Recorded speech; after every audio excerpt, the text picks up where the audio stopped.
Okay, welcome back. Solo role Mangging, looking at Nimble still.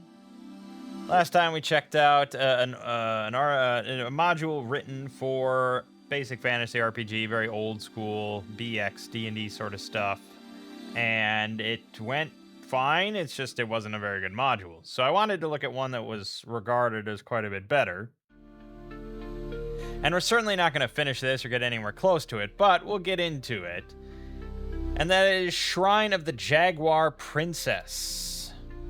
So this was written for Shadowdark, which, hey, I mean, that's a lot of people already consider that just 5th edition D&D anyways. So, you know, we're on the right wavelength here, I think. But this is also often regarded as a pretty difficult adventure, pretty difficult dungeon to do. It's designed for 4th level Shadowdark characters, which are pretty capable, to say the least.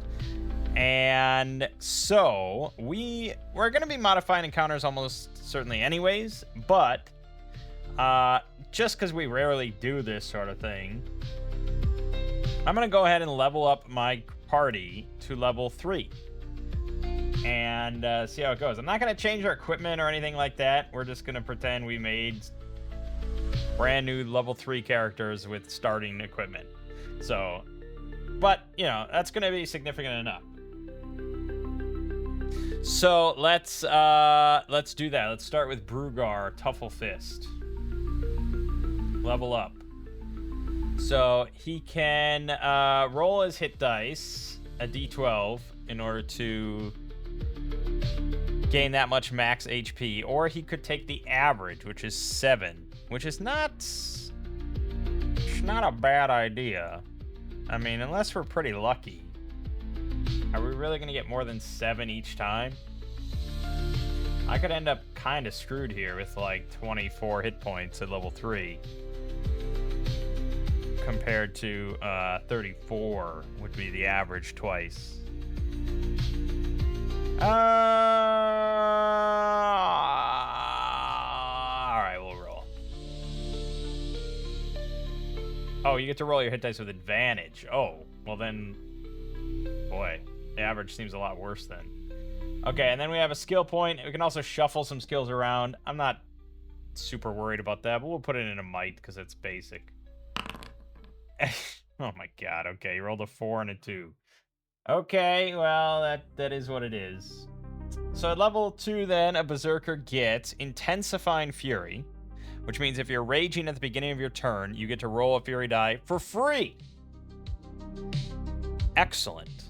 Now, you can only still ever have 2 max Fury dice, but, you know, it's much easier now to get that second one. So, that should be a feature. Yep. Good. He also gets 1 with the Ancients. This is once per safe rest. When faced with a decision about which direction or course of action to take, you can call upon your ancestor to guide you toward the most dangerous or challenging path. And then, of course, choose not to take that challenging, dangerous path, I suppose. There's no qualms about if you actually have to do that. But sure. Nice. Alright, and then leveling up again to level 3, we'll roll the hit dice again. We'll add a skill point to, oh, I don't know, Perception. Then we get to pick a subclass. So we have the Path of the Mountain Heart. At level 3, they get Stone's Resilience. Whenever you expend Fury Dice to reduce incoming damage, add the value of the die to the amount reduced. So, you know, right now he's reducing it by 4, plus, say, I don't know, 2 or 3 from the die. It's not that significant, but it certainly is more armor. It's more resilience. It also gets Mountainous Tenacity. Whenever you expend your hit dice to recover HP, for every 10 hit points you would recover, you may heal 1 wound instead. Okay. Not bad. A bit less likely to die in the long run, I suppose. Or there's the Path of the Red Mist. You get Blood Frenzy once per turn. While raging, whenever you crit or kill an enemy, change one Fury die to the maximum. Ooh. That's not bad, because that also includes minions, I guess. Yeah, that's not bad, and that's a free thing you get to do once per turn.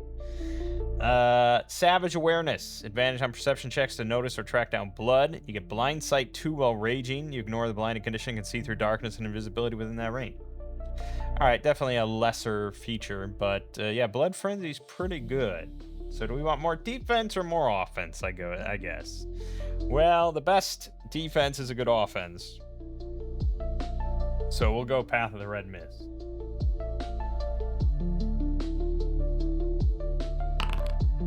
He got another 4. Oh my god. I feel like the odds of that are really slim, but he did get kind of screwed. So he only has 28 hit points. But he does have 5 hit dice now, which is pretty awesome.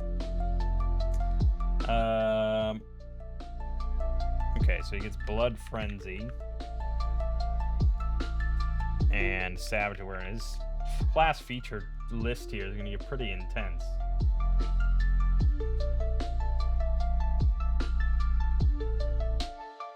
Five hit dice is pretty great, though. So he'll be catching his breath left and right. All right, and that's it for Brugar. That's all she wrote. Nothing else fancy there. Moving on to Cassandra. She will also, I guess we'll roll for all of them just for fun. She'll put her point into, oh, I don't know.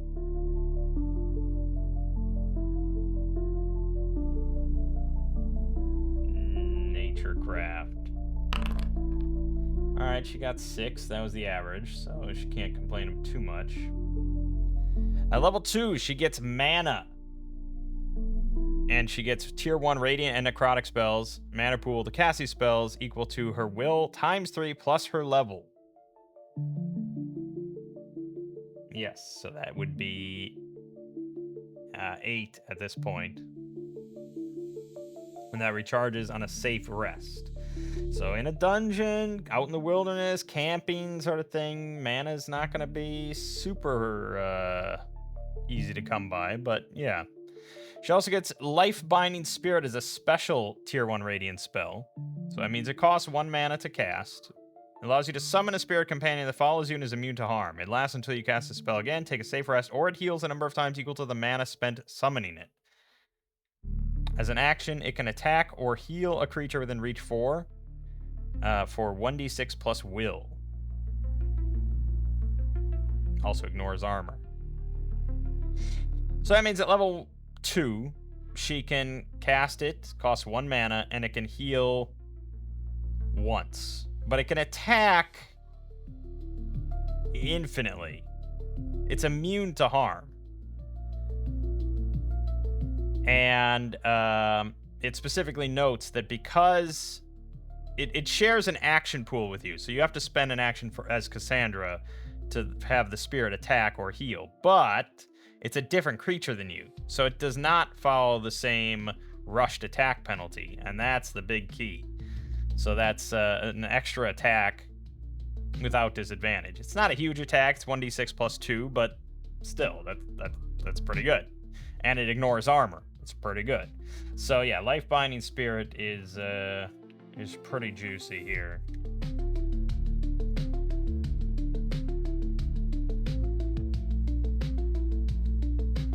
Okay. And then, of course, Radiant and Necrotic tier 1 spells. And from what I understand, it's like you get all of them. So I don't know if they ever add spells. Like, your spell list is going to be kind of massive, right? So maybe in the future, if they add spells, I don't know, it'll just be like, instead of picking this tier 1, you can pick this tier 1, or, you know, something like that. But yeah, I mean, there's not that many spells in the base game, so it's manageable. So for Radiant tier 1, you get 1 spell, and it's heal. It's a touch heal. Heals a creature for 1d6 plus 2. And that's it. And that costs 1 mana to do. Later on, we can upcast it to either heal an additional target, heal at a further range, increase the healing. And if 5 or more mana is spent, you may also heal 1 negative condition. I think don't you have to play quite a while to get to being able to spend 5 mana on it? That would be tier 5. Anyways. Yes, heal. That'll be handy. And then over on Necrotic tier 1, we get Shadow Trap. So this is a concentration spell that lasts up to 1 minute. I think you only have to roll to sustain concentration if you go to 0.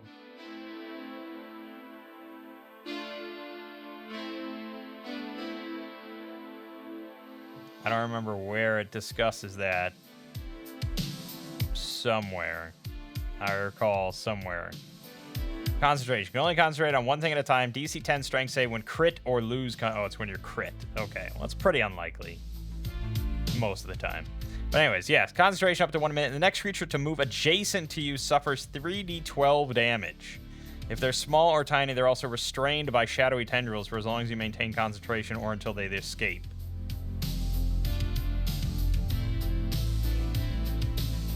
So, yeah, I think you can, like, concentrate on it and do other things, but you can only have one concentration thing active at one time.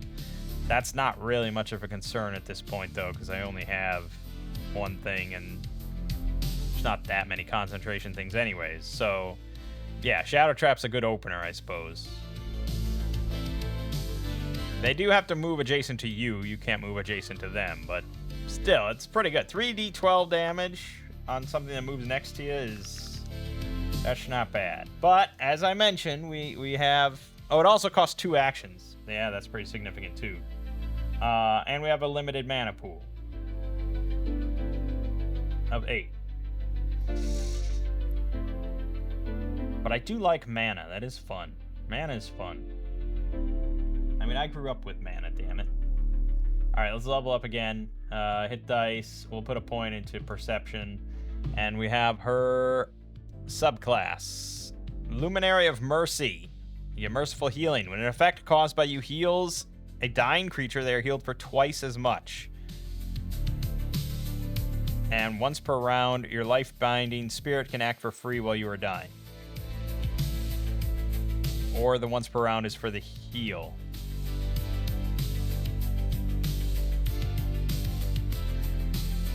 No, I think the once per round is for the life-binding spirit. That would make more balanced sense.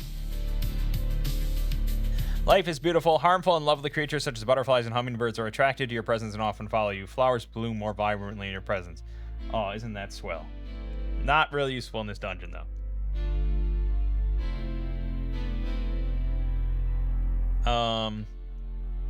So yeah, I mean, it's good to heal shit when someone else is dying, especially because we do have,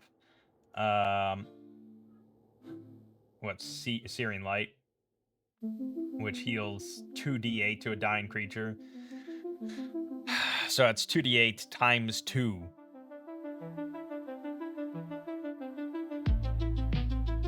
That's pretty big. That's pretty big. I mean, that's 18 health on average for a dying creature who really wants to be healed for a lot. So, yeah, I mean, that's certainly the healing path. But there's also Luminary of Malice. Soul Reaper. When you use Searing Light to harm an enemy, make a second enemy within range take the same amount of damage, ignoring armor. That's pretty good. And Harbinger of Decay. Vibrant colors and lovely smells are suppressed near you. Food spoil more rapidly in your presence, and you frequently awaken to flies wherever you lodge. You may have your life-binding spirit shift into a deathly version of itself, and have its damage type become necrotic. So yeah, I guess that's if we want to be a bit more of the necrotic side of things and the damaging side of things. I think we have enough damage, though, so I'm going to go Luminary of Mercy. Boring stuff, but there you go. She got another 6, so she actually has slightly more health than Brugar.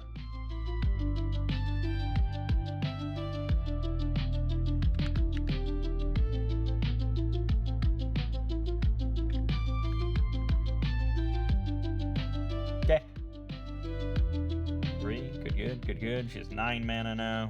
Good, good, done. Moving on to Dorfin. Got D8s with average, blah, blah, blah. We'll go ahead and give him insight just for fun. Got 3 hit points out of that. Ouch. Level 2 Hunters. Get Thrill of the Hunt. Choose 2 Thrill of the Hunt abilities. Gain a charge to use these abilities during an encounter whenever your quarry dies or you hit your quarry in melee or crit your quarry at range. Encouraging melee a bit more there. It's fair. I mean, range is inherently stronger.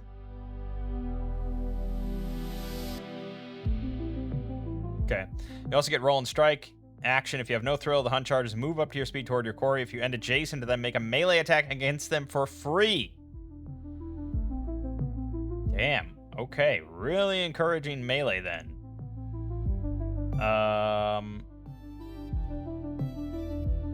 Yeah, I suppose we could do a little dagger work. That is kind of powerful, isn't it? So it's in one action, you get to move towards your quarry and hit them for free, and if you hit them, you get a charge to use on the Thrill of the Hunt. Pretty good. Pretty good.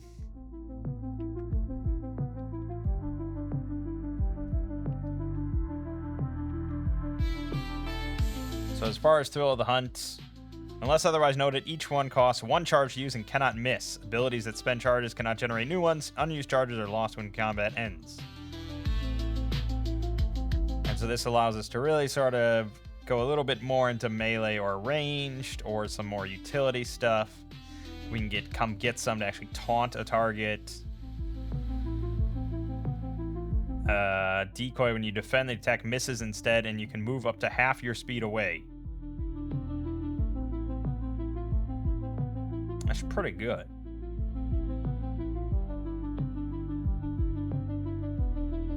Defend just causes it to miss. So that means those like big 23 fucking damage hits, you are suddenly like a dodge tank god. And you get a charge whenever you hit something in melee.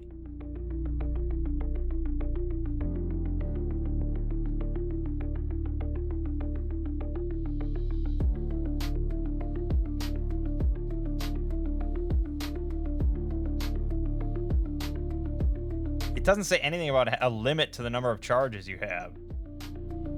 Doesn't this seem kind of crazy? I'm gonna have to check the Discord or something, but if you can just hit multiple times and build up decoy charges, I mean, you can still only defend once per round. True, but I don't know, it seems really good.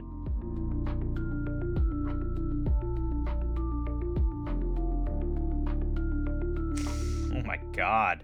Grease Trap. Once per encounter, reaction when an enemy moves adjacent to you or an ally within 6 spaces. The target falls prone, is vulnerable to the next fire damage it takes, and is treated as if it was smoldering.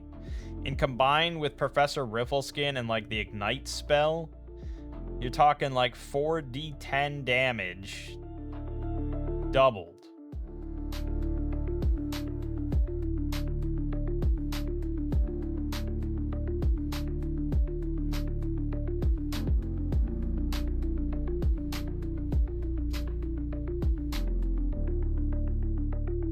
There's a lot of shooting. So that's kind of interesting. Most of the Thrill of the Hunt abilities are ranged attacks, but it's a lot easier to generate Thrill of the Hunt charges using melee. That's really cool. Especially because most monsters cannot do opportunity attacks or anything. So unless they specifically are kind of denying the area or something, you know, or controlling in other ways, you are free to kind of shift around and do all this sort of stuff.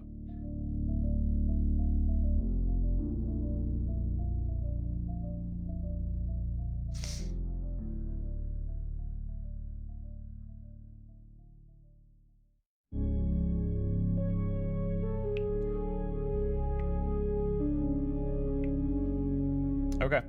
I think I'm going to take Decoy, because that seems really good. And I'm going to take... Multi-shot. which is a half-range shot. As an action, attack your quarry with a ranged weapon and load an extra projectile. Select a second target within 2 spaces of them to take the same amount of damage. But the fact that we can kind of choose... Oh, no, we can't... Yeah. Well, we can choose our targets, but you can't really choose to trigger it after doing damage or something. But still, it seems kind of good. And there's a lot of good ones here.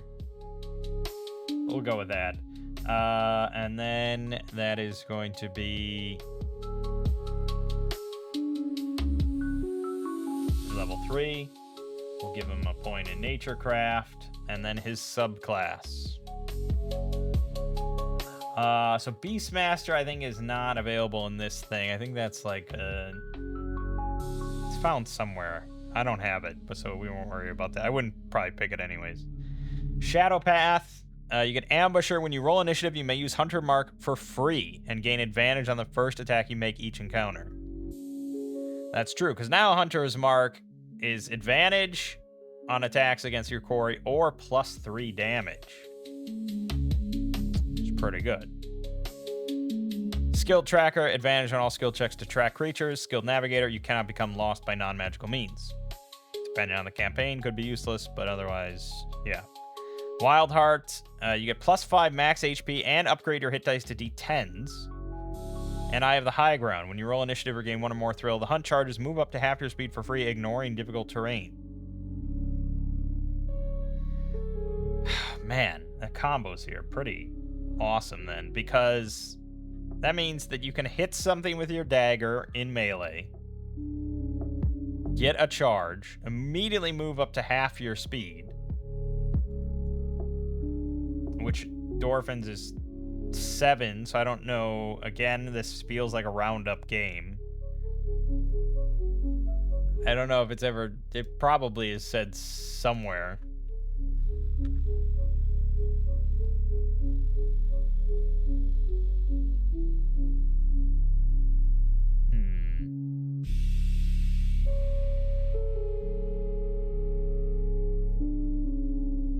Maybe it's not a roundup game. You don't know. Okay, what if I search round down? Oh, there it specifically says round down. Okay, if we only ever find references to rounding down, this says round down. And the GM guide doesn't mention it at all. I don't know. I lean towards, some games it feels more like a round down game, like Shadow of the Demon Lord or something, and sometimes it feels more like a round up game. This seems more heroic and optimistic. Usually I'd prefer if they just tell me, though. Anyways. So yeah, you can then move a few spaces away out of melee, and then you could shoot or do, then I could do multi-shot or something, it's like, it's pretty good. They're both pretty good. But if I am going to get Dwarfin more into melee, I guess we'll go with Wild Heart.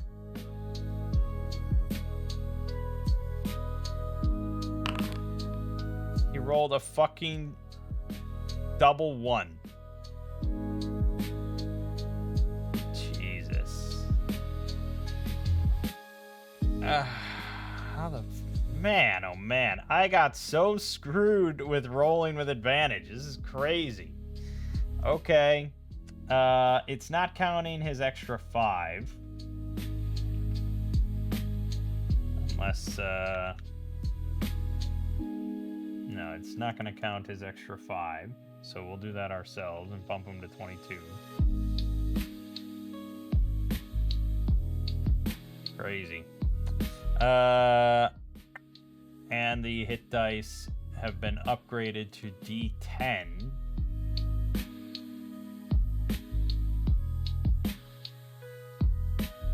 I don't know how you change that.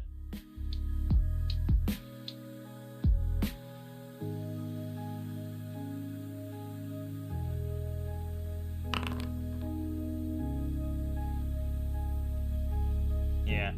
Well, they'll have to figure that out, I guess. And then I have the high ground.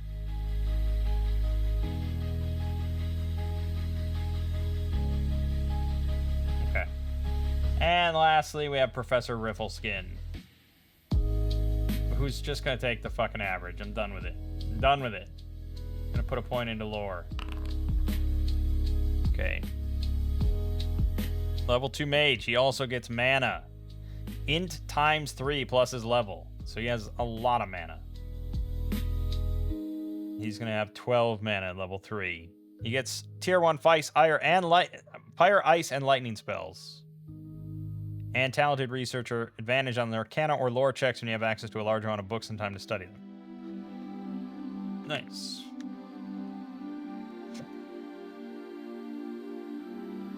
Okay.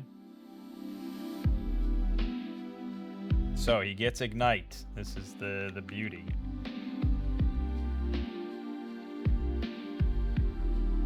Which, yeah, maybe in hindsight I should have taken Grease Trap then. That is a damn nice combo.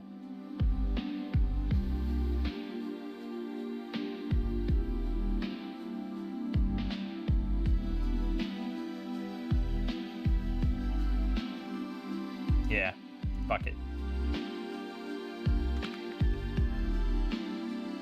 We'll get rid of multi-shot and grab Grease Trap. Wish I could... Oh. Nice. Okay. Yes. So then we have a great way to put Smoldering on a target. Because Ignite is 2 actions, range 8, does 4d10 damage to a Smoldering target, ending the condition on hit. That means anything that gets Grease Trapped is going to be... Not only are they Smoldering, they're also vulnerable to fire. So that's 4d10 times 2 damage. That's brutal. He also gets Frost Shield.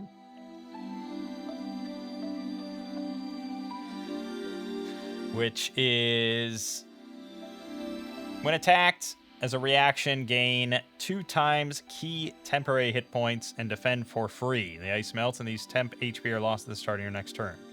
So that means, as an action and 1 mana, he would gain 6 temporary hit points, and he would defend for free. Now, his defend is not very good. It's only 1 armor right now. But that's basically defending for 7. Sort of.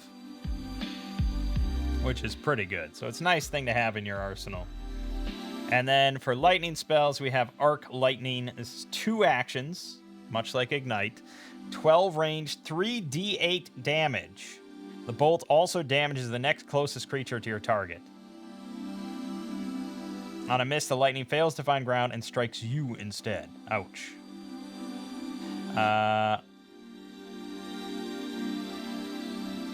If 2 creatures are equally close, the GM can roll for it or select the one wearing the most metal. Yeah, I mean, you probably don't want to do it at a target engaged in melee. Or with anything like that. But, depending, you know. Brugar doesn't wear a lot of metal at all. It's not quite as exceptional as Ignite.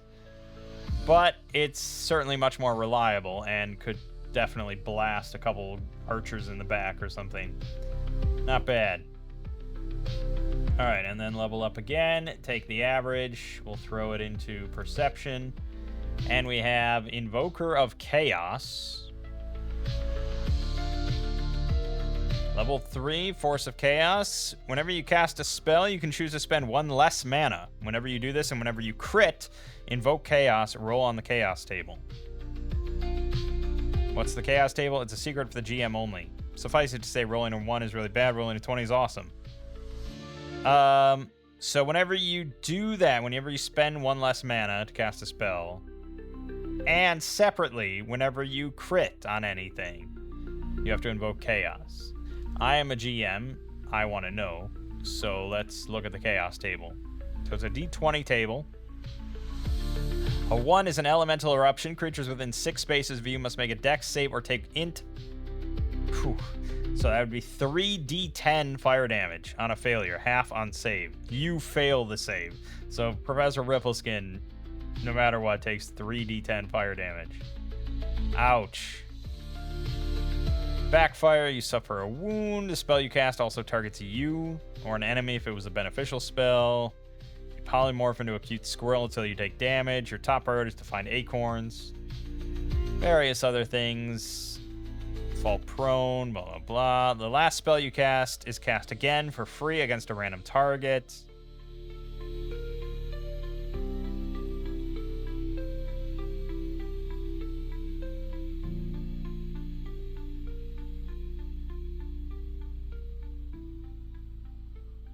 So it's like,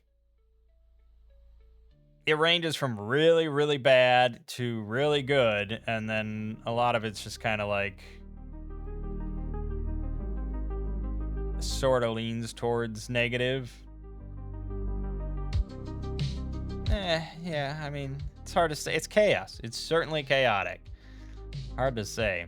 As for Invoker of Control, Force of Will, once per round. On your turn, you may demand control. Choose one option from the control table, which you haven't chosen yet. Resets when you roll initiative or when you've chosen all options once.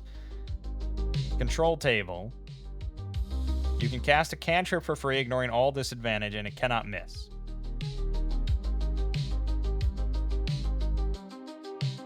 That seems pretty nice. Elemental Affliction. A creature of your choice within 12 spaces gains the charged, smoldering, or slowed condition. Also pretty good. Choose a creature. It cannot harm a creature of your choice during its next turn. Or lose control. Do all of the above, but the GM chooses each time.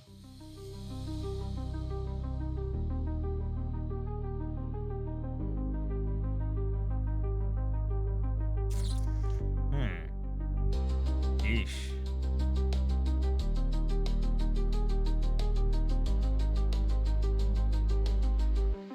So what does it mean when the DM chooses the I insist, where they cast a cantrip for free, ignoring all disadvantage and cannot miss? I assume I can just have the mage then cast Flame Dart on the barbarian, right? Or the berserker. Or does the GM choose the cantrip? And that's it? Another thing I'll have to look at the Discord, I suppose.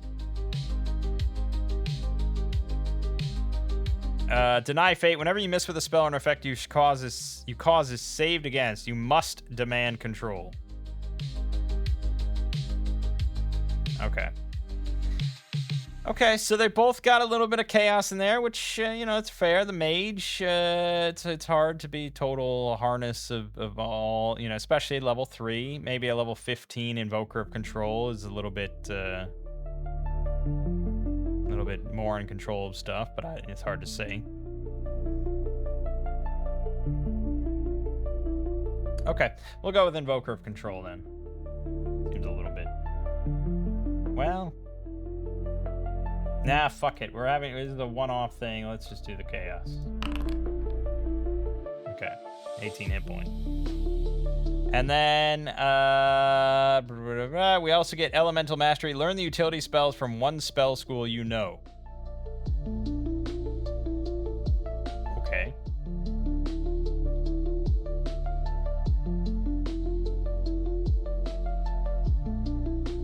So I get all the utility spells? So Ice gets Ice Disc, which is Tensor's floating disc, but made of ice. Lasts for an hour, holds up to 250 pounds. Chillcraft. You can harmlessly freeze, thaw, or move a bath-sized amount of water near you, or conjure a sheet of opaque, mirror-like, or transparent ice the size of a window or a small door. I like these things. These are fun things. Wintry Scrying, 10 minutes. Turn a small patch of water into a reflective icy mirror. Looking through it grants you vision of any desired location near the same body of water for 10 minutes. Okay. Lightning, you get Spark Buddy. Conjure a tiny squirrel-sized electrical helper for up to 1 hour. Can fetch tiny objects weighing around a pound. Open unlocked doors. Illuminate a small area. Deliver a harmless shock. If it takes damage or moves further than 6 spaces away from you, it dissipates into spark. Spark Step. So this is a range 4 cantrip teleport, but it has to be to a metal object. Range 4 means 20 feet. It's not super far or incredible or anything, but it is at will cantrip. So, yeah, you'll probably find uses for it. Tempest Command, cantrip. Well, these are all cantrips, I guess. Dispel a minor magical effect or temporarily suppress a stronger one. The more powerful an enchantment, the shorter the duration. Or Voice of Thunder. Your eyes glow and your voice is amplified to a booming thunder-like volume for 1 minute. Dispel a minor magical effect or temporarily suppress a stronger one. That's really GM fiat right there. I mean, it's like, what is a minor magical effect? You know, there's certainly going to be room for arguments in that whole ability. Fire gets Firebrand. Touch a surface and secretly mark it with a symbol or brief message. Speaking a chosen command word while nearby reveals it. Yeah, it's one of those things. It's like it's in every version of like a D&D game in some way, and I just never really know what to do with it. Fire Step takes 1 minute to cast, but then you get to teleport to a fire source you can see. Now, the big brain move would be to get the level 3, get Fire Step, immediately go outside, and teleport to the sun. And then just sort of clap your hands and walk out the door. Other than that, yeah, I mean, candles, torches, bonfires. The exact specifics of where you end up after the teleport. I assume you don't end up in the bonfire, but I don't know, maybe you do. I have no idea. I feel like it could have added an extra tiny little line there of just like you appear adjacent to the fire source or something like that. And then Kindle, conjure a minor visual illusion or ignite a small unheld item within range 6. Well, I guess they all have good things and things that I would struggle to use. Hard to say. I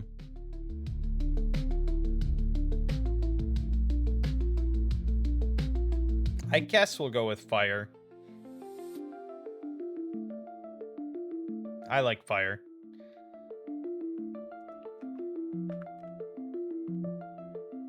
Oops.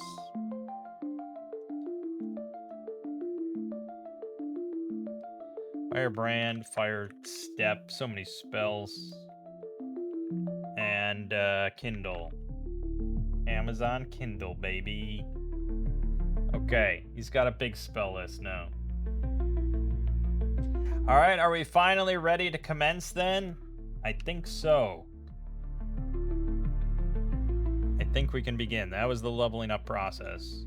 It's not really that time consuming, mostly because there isn't that many choices to make. It was just kind of reading and having 4 separate characters to do. All right, let's do Shrine of the Jaguar Princess then.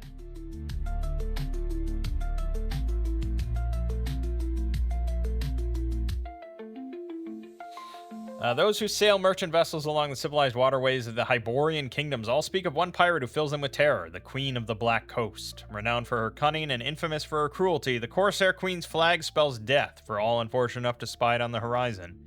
However, the Queen of the Black Coast tires of plundering jugs of ale, bundles of wheat, and spears bound for trembling conscripts. With her crew of criminals, outcasts, and exiles, she sets sail for the mouth of the forbidden Zarkeba River. It is on those treacherous banks that the hidden shrine of a long-lost civilization is rumored to house a relic cast by malevolent gods, the golden jaguar of Princess Noktli. Okay. Various legends, true and false, blah, blah, blah. In this adventure, the characters are loot-hungry corsairs aboard a ship captained by a legendary pirate known as the Queen of the Black Coast. Each member of the party must choose a roll of vice from the table below. This vice is what caused the player characters to be ejected from their society, forcing them to join the Queen's pirate crew.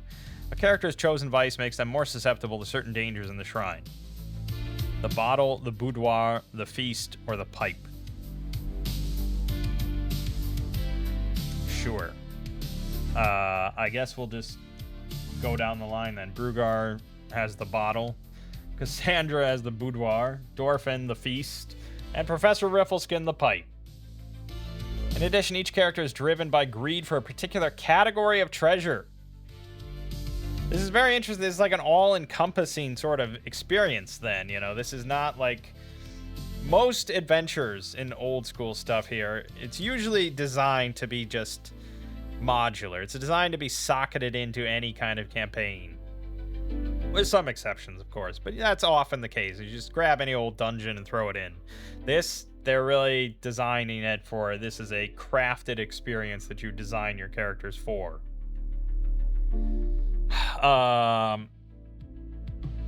When a character finds an item from the category they have chosen, they may choose to discover a second copy of that item. For example, a character with a greed for scrolls who discovers a scroll of spell catching may say that they find another. Each character may use this ability only once per adventure. However, indulging in greed has a cost. Eventually, the pirate's fortunes will run out.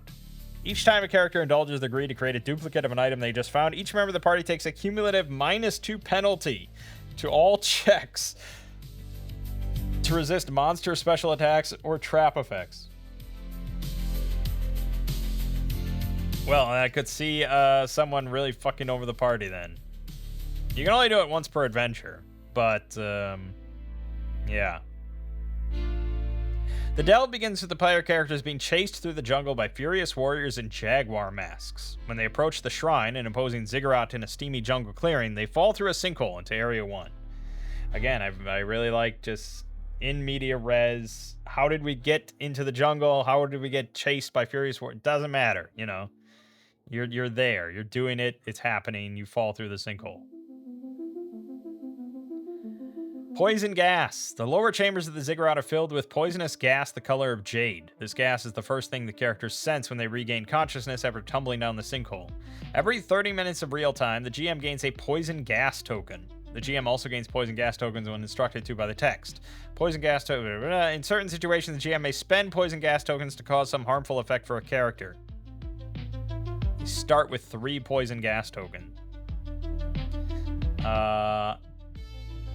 I don't think I enabled party resources.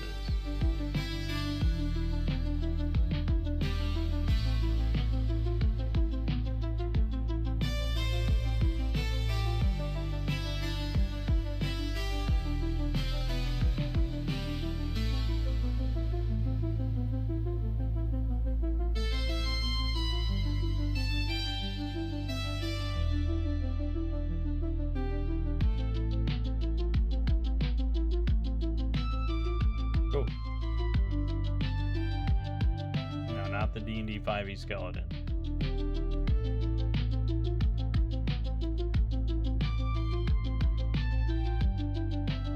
Okay. So you can spend 1 token to cause a character to drop the item they're about to use, such as a weapon, scroll, or wand. They must choose a different action to take. Fragile items like potions have a 50% chance of breaking after being dropped. Okay, pretty mean, but sure. 3 tokens, dizziness and nausea. Character must roll the attack, spellcasting check, or ability check they're about to make with disadvantage. That's a lot more significant in Shadowdark than it is here. So maybe I would tweak that to be double disadvantage, but we'll see. We'll see. And then 5 tokens, coughing and choking. Cancel the action a character is about to make and end their turn unless they choose to push through and take 6d6 damage. Again, you can be very mean with that. If it's their first action of 3 and they're about to move and you just say no, cancel, unless you want to take 6d6, which is an average of 21. That's enough to flatten most of us.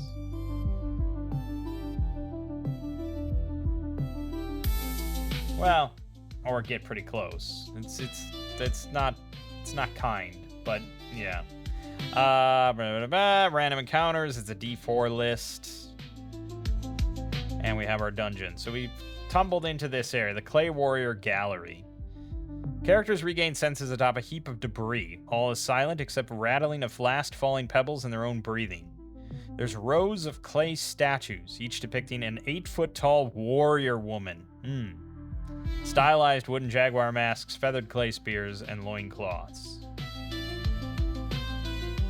3 of them activate an attack when characters start moving through the chamber. 1 wears and uses Circlet of the Clay Titans. Masks can be taken.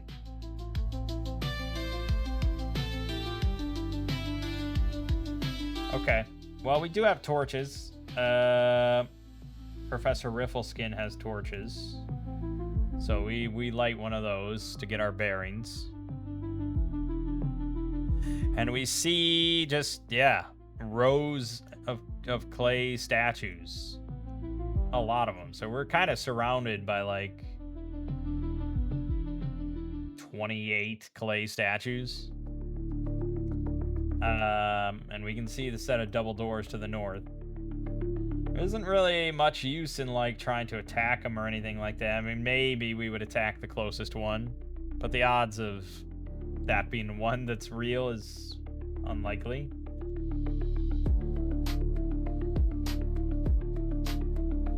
To roll a 1d28, and if you get a 1, then that's the... Well, no, I guess if you go 1, 2, or 3. So we'll just have Dorfin shoot the closest one. Okay, it wasn't real. Like, okay, we're gonna just cautiously move forward. And then as we get to, like, there, I guess 3 of them are gonna come alive. So now we have to handle animated clay statues. I would guess that they're all here at the end here. So here are the Shadow Dark stats. 15 AC, 16 hit points. They have Clay Spear that does 1d8 damage plus cursed wounds.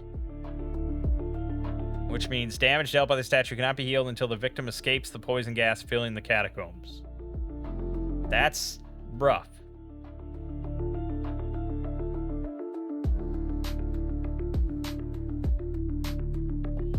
That's rough. We'd actually have to get out of this whole complex before we could heal. That's kind of nasty, I would say. That's probably a big part of why this is meant to be a difficult thing. But no healing then for the rest. Well, it's not that they can't heal. They just can't heal the damage dealt by the statue. Bit of a bookkeeping nightmare, to be perfectly honest.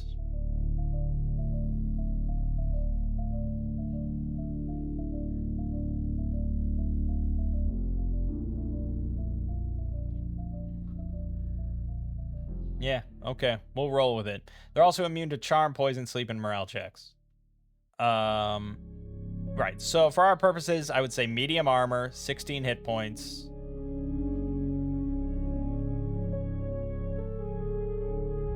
.1d8 damage, and the cursed wound effect. Probably they would... I assume there would be some sort of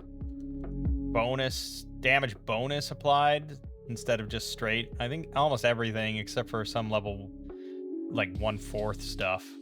Almost everything has a damage bonus applied.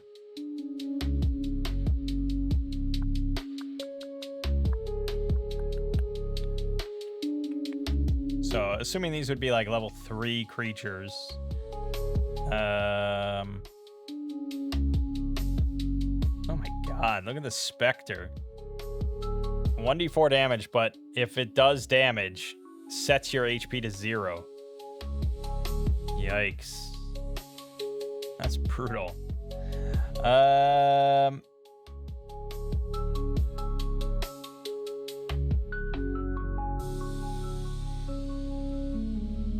there's not that many level 3 options. But yes, I think it should be probably 1d8 plus 4 is a reasonable ballpark. Maybe plus 6. Like here, the Spiny Fiend at level 4 has 2 claws that do 1d6 plus 6, or can shoot a spine for 1d6 plus 6. So, yeah. We'll do 1d8 plus 5. How about that? Okay. So suddenly then 3 of these statues emerge. I'm just gonna do this manually, but I wish I had just an easier way to throw out a token. I do have monsters, so we can just use something. I'm just gonna use a Spiny Fiend as a token. There it is. I think they're big, though. I think these are meant to be large.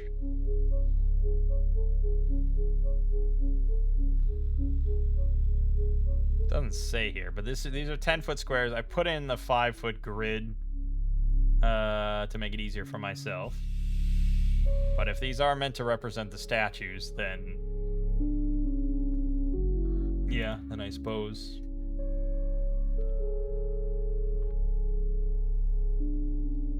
Makes it kind of tricky. I don't think that's how you want to do it, actually.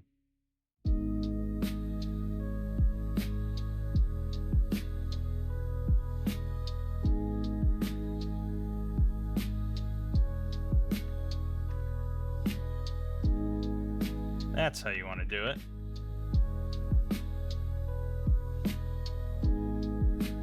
Good.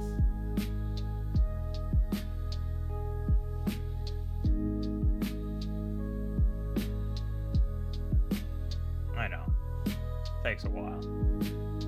Okay. So these three shuffle out and emerge with their spears. These big Amazon mommies. And we will roll initiative then.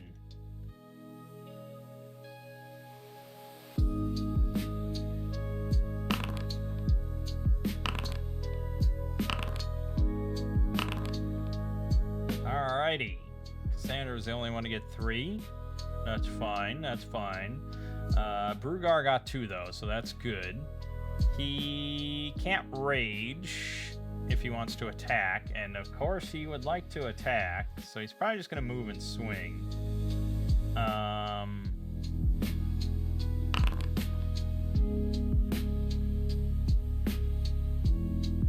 Yeah, I mean, Blood Frenzy.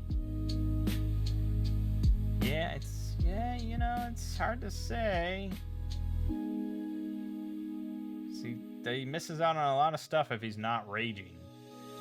So I guess he could rage and then assess. Or he could rage and then move up to just block this thing. That seems kind of a waste compared to just assessing.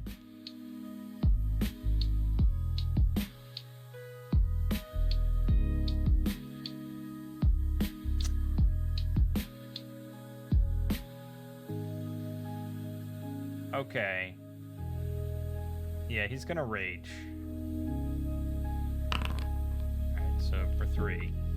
And then he's going to assess in order to take like a defensive stance. And he's just gonna kind of,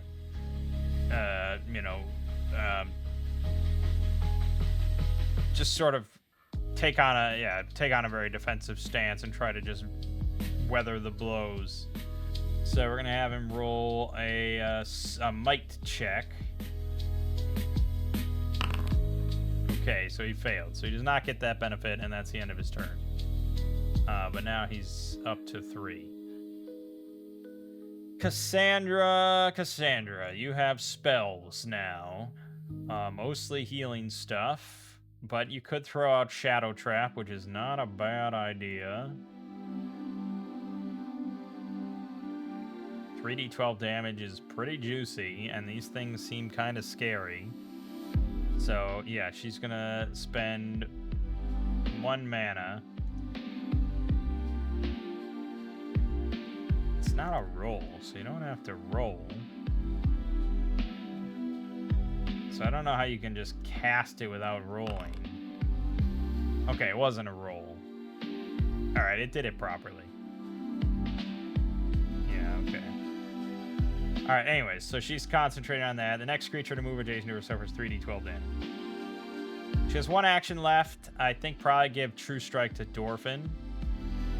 Although he has...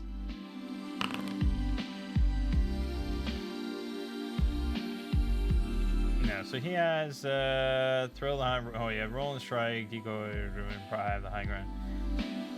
He has the eye of the high ground, so he could have moved immediately when he rolled initiative, but I don't think he really wants to. So, yes, we're going to do True Strike and give that to Dorfin. She's back at 3. So Dorfin, then 2 actions. He's going to put Hunter's Mark on probably the one Brugar's facing up with. So we'll Hunter's Mark that, and then he's going to shoot it. Well, he doesn't have to. Now, maybe he should interpose for Riffle Skin. So he's going to Hunter's Mark this, and then he's going to use Roll and Strike.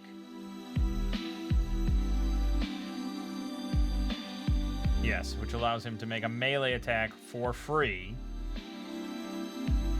with advantage from True Strike. Crit for 9 damage. Now they do have...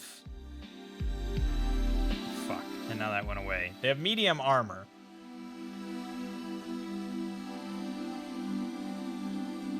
Which means it ignores any bonuses. So really, I think it was 7 damage. But still, 7 damage is pretty good. So that's 16... down to 9. And then...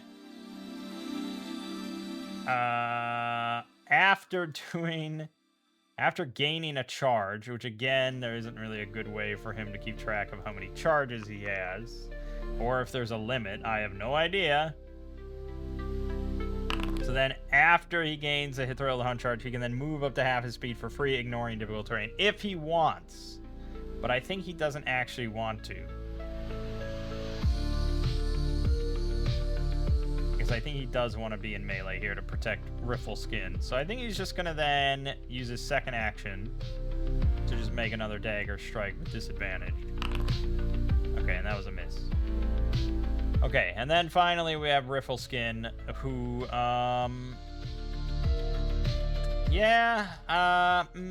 don't have any AoE options. I don't think we need to spend mana here. He only has one action, so he's probably just going to Flame Dart.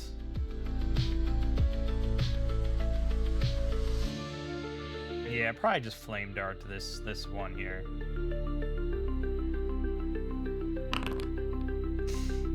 Free damage. That's it. There's no bonuses there or anything, so 3 damage. All right, down to 6. Okay. So then that's everybody. Everybody's at 3 right now. This thing, of course, is going to move up and swing at Brugar with the Clay Spear. So this is 1d8 plus 5. 7 damage. Okay, it was a low roll. So now Brugar can defend to reduce it by 1, or he could give up his rage die to reduce it by 4. But I think he would rather just take it. Keep in mind, a player would not be aware of this cursed wound effect. So...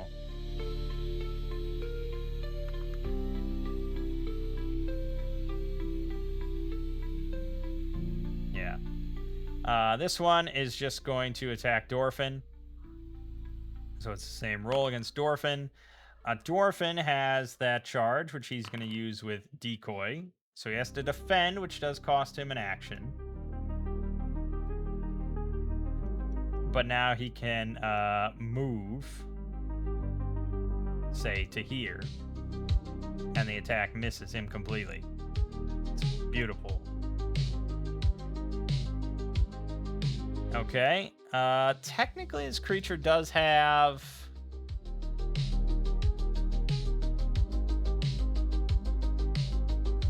it can move and attack.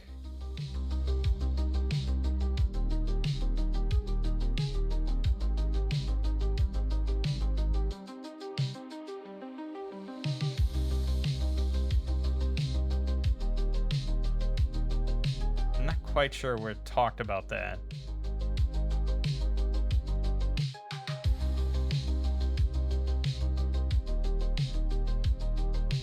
They can move and attack. I don't know if they can attack and then move, but I would think so. This thing is going to move up to Riffle Skin. And this one is going to move up to Cassandra, which means that it triggers the Shadow Trap that she was sustaining. So that is now going to trigger for 3d12 damage. Ah, low roll on that one. Shit. I've been rolling like trash. Only 8 damage. I mean, it's half its health. That's pretty good. But yes, that certainly could have killed it. All right, and then this thing's gonna swing at Cassandra for 9. She, of course, will defend with her 12 armor, nice and beefy, and block it entirely. Awesome. Back to us, Brugar. He does get to he gets to do a couple things. He gets to roll a Fury die for free for 4, and then because he has oh no, that's when he crits or kills an enemy. Okay, so he's at 7 then. 3 plus 4. He's just going to swing. He could assess again to try to get advantage, or not advantage. He could try to raise the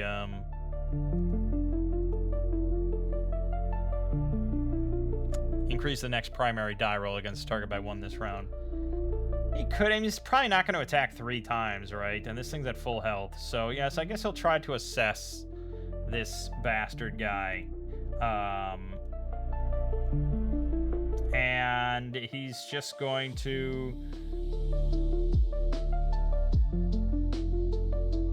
It's like, how do we use might for everything sort of situation? No, he'll use perception. He also has +4 perception. He's gonna try to find a weak spot, the best chance of cleaving this thing in 2 in 1 hit, some sort of crack in the clay, and he got it. All right, so he has so he's gonna roll battle axe. This is not with advantage. Set primary die modifier is 1. Roll. All right, he did not crit. He rolled an 8. So he must have rolled a 7 in that case. And the rage dice do count as dice. They do not count as modifiers.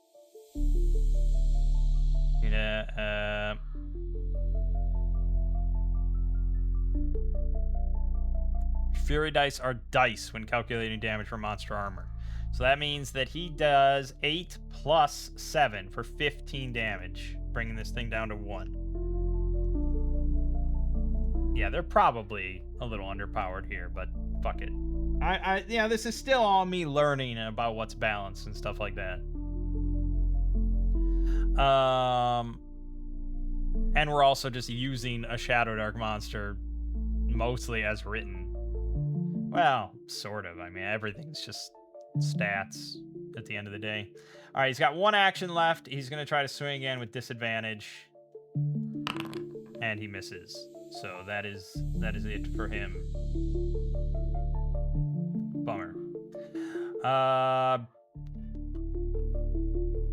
Cassandra is just going to swing at this thing, I think. Just as a nice starter option. She also misses. Okay. She only has 1 action left.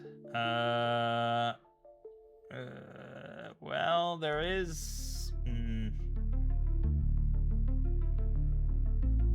I can give True Strike to Dwarfin, so I guess that'll be my option. Dwarfin's quarry was this guy to the right. Dwarfin has 2 actions as well, and he has no charges, so he's just going to move and make a free melee strike against the Spiny Fiend. With advantage, thanks to True Strike. So that is just flat 2 damage to this thing. Okay. We get a charge, and then I can move if I want to, which I kind of do because of the short bow. So I'll just move again. I'm not going to use Grease Trap or anything. Well, that's a reaction, isn't it? Yeah.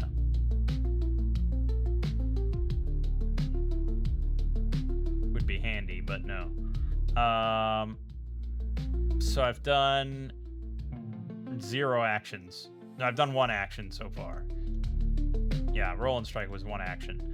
So then I'll just shoot him with a short bow with the 2nd action. Oh, I completely forgot about Quarry. Now, is Quarry a modifier, or is it... I assume it's a modifier.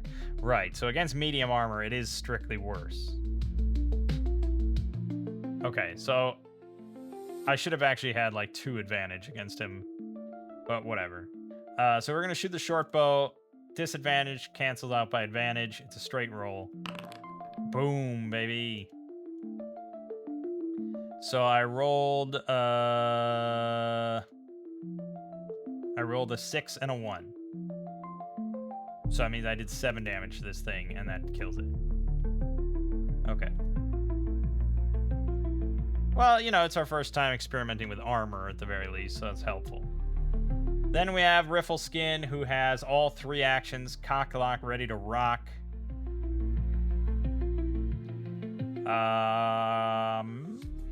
I could Arc Lightning. No, that's to the closest, isn't it? Yeah, the next closest. We don't want to do that. So I guess we'll be boring and just we'll do a Flame Dart on this big guy. Crit for 16 fucking damage. Well, he's dead. Then we'll do a Flame Dart on this guy. Disadvantage. 7 damage still. Very nice. That brings him down to 1. And then I don't think I have one that can't miss.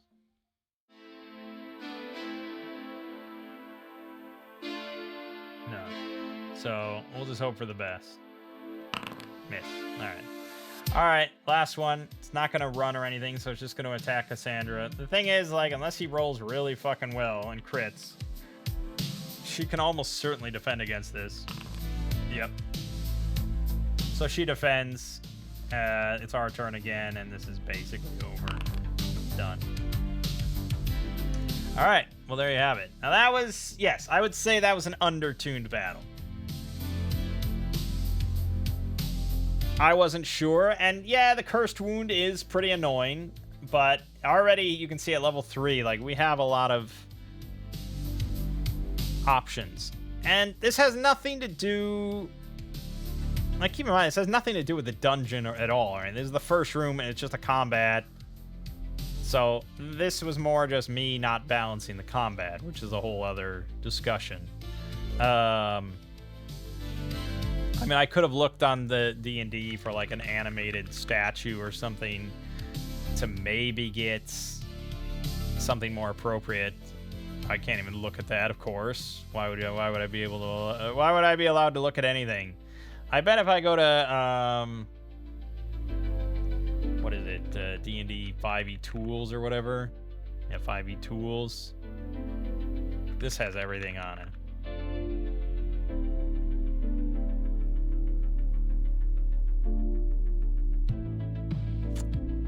Well, there's either CR1 or CR fucking 11.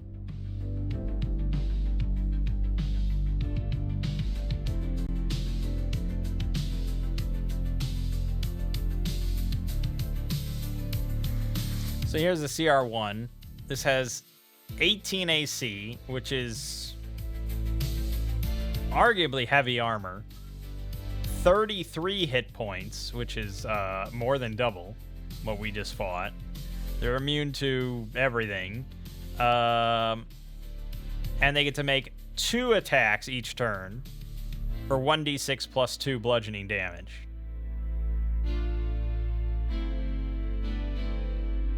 That's pretty low on the damage potential. Again, because this is a CR1. So I think 1d8 plus 5 was not out of the realm of what I should have done. I think that was okay. But yeah, they probably needed to be beefier in the hit point department. And I think that could be...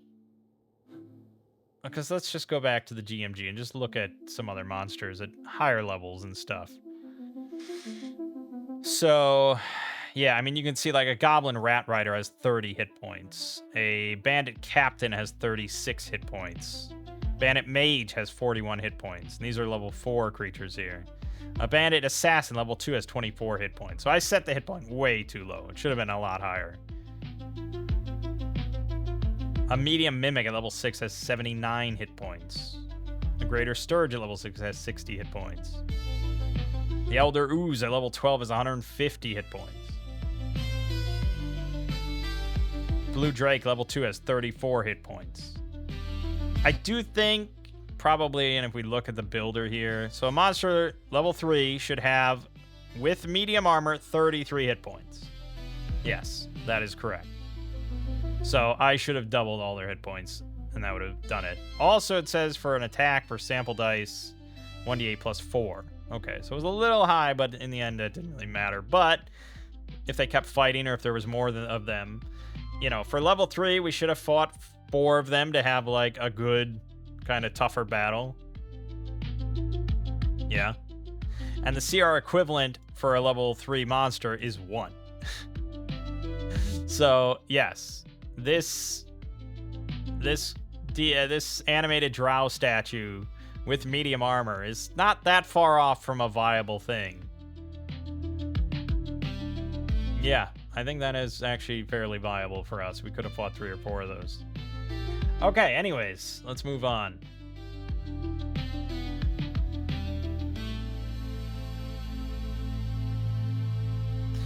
One wears and uses the Circlet of the Clay Titans. I did not. I was too busy thinking about other stuff. So they did not use this, but they should have. It has 5 charges. Wearer can spend charges to create effects listed below. A power may be used more than once. Note there are not enough charges to use all 3 powers listed. So you can, for 1 charge, shape clay. No larger than a 10-foot cube. For 2 charges, you can raise a clay barrier. Cancel 1 melee ranged or breath attack made against the wearer or allies you can see. Barrier crumbles immediately after blocking an attack. It's pretty good. And petrify for 3 charges.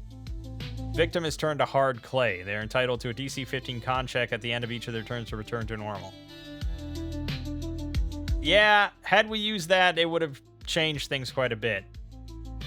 And then again, if they use it, that reduces the charges. And it is possible, I guess, for them to use petrify and raise clay barrier, and then it's out of charges. Maybe it can be recharged. I don't know. Who knows? We'll just not worry about it. Sad to say. And we will move on to the doors.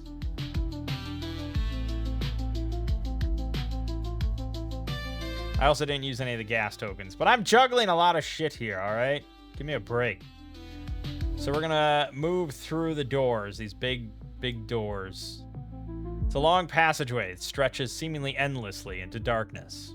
There's plaster murals on the wall that cover horizontal walls depicting animal-headed figures hurling spears, gathering corn, and erecting ziggurats.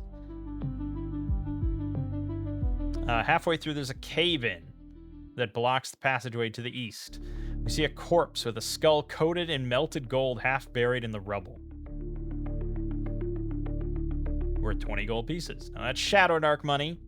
At this point, you probably would want to give a little bit more than that.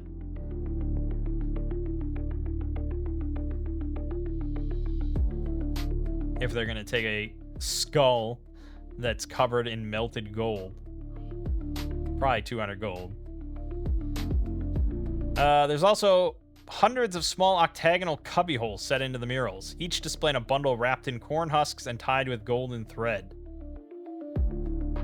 Characters can take time to search through the bundles. Each character rolls a d10 on the table on the next page to determine what they find. The GM gains a poison gas token each time the party stops to search the bundles, and they can search a maximum of 3 times. So on a 1 to 8, you get basically nothing. And then on a 9 or a 10, you have then a 1 in 6 chance of finding the Golden Jaguar Princess miniature or a random scroll. Neutralize poison, hold animal, or silence. Okay. Sure. We'll search for 1 round.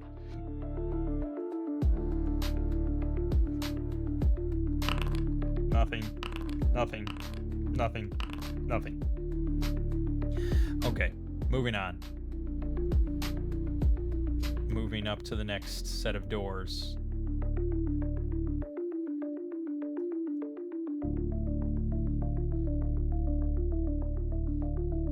Oh yeah, also I forgot about the chaos. Yeah, he didn't do the thing. But I do think he crit, didn't he? Yep, he crit right here. Okay, I'm gonna roll for the chaos just to see what would have happened. It was a 3. That's not good. That's not good. Oh, nuts. You polymorph into a cute squirrel until you take damage. Your top priority is to find acorn. Okay. I guess the question is, can you, Oh, it says, unless otherwise noted, ongoing effects last for up to 1 minute or until chaos is triggered again. But that says, unless otherwise noted.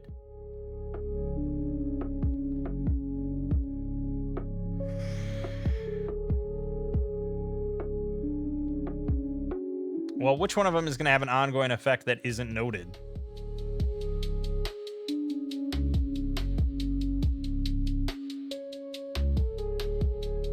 Oh. Sprouting butterfly wings from your back gain a flying speed. That'll only last a minute.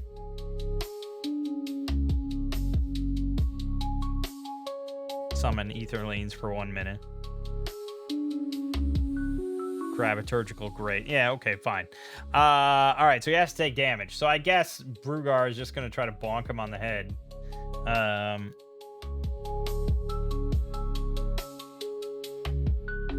Like, surely you can find the minimal amount of damage. Surely there's a way to do 1 damage to a creature.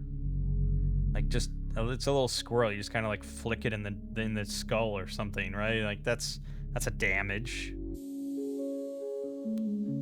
There are rules for punching, from what I understand, so sure, I guess if you're gonna force me to do that, I'll punch.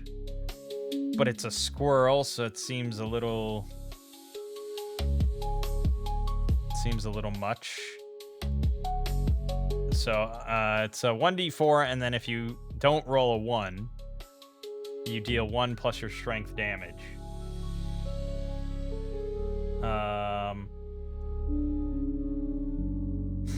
No, I was hoping Dwarfin had a 0 strength, so it'd be 1 damage, but he would actually do 0 damage. Whereas Brugar or Cassandra will do 3 damage to Professor Riffleskin. Yeah, I guess if I was DMing, I'd probably say you can just flick the thing, and it'll do a damage to his little skull brain, his squirrel brain. But there you go. All right, I'll try not to forget that in the future. Anyways, we come up to some more doors. Oddly shaped monoliths. There are 8 in total. Polished black marble, etched with looming image of jaguar-masked woman in body paint standing barefoot atop of piles of bones.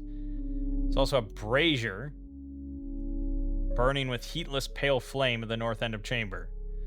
And in the middle, there's a colossal sarcophagus rising in the center, big enough to hold a giant. The northwest monolith has an axe embedded in it, with a headless skeleton and its severed skull lying nearby. The axe radiates magic. This is the axe of Tlacatica. Tlacatia. I don't know. Writing on the axe reads, Tlacatica who beheads in smoke. Unknown to characters, monoliths are hollow and contain vampire thralls of Tlacatica in mist form. One escapes through the gouge if the axe is pried free. Poison gas makes vampire thrall invisible, but won't attack unless the pale flame is extinguished. Okay, well, of course, Brugar spots a magic-looking axe like this. Of course he's going to yank it out. That is without question. So he's got that. He gets the axe of Tlacatica. Tell me all about it. Decorated with painted quattle feathers and wrapped with deer leather, and incantations are inked into the leather. Functions as a +2 great axe. If a natural 20 is scored on an attack roll with this weapon, target is beheaded if it has a head.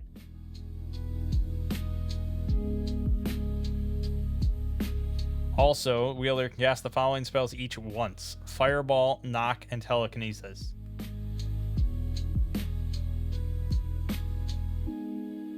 Okay. Well, this would certainly require some conversion, and I think you probably don't want to try to convert it directly.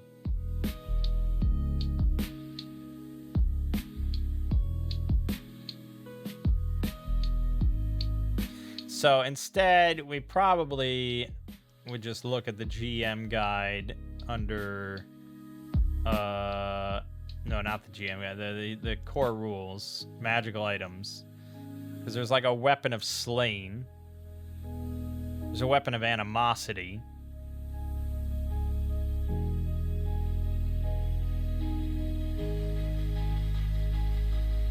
Yeah.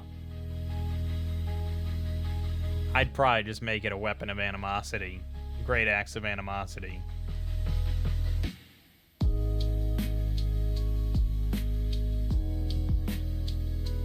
You could try and adapt this directly, but keep in mind making it so it's a great axe, which means it's D12, which means crits are pretty rare.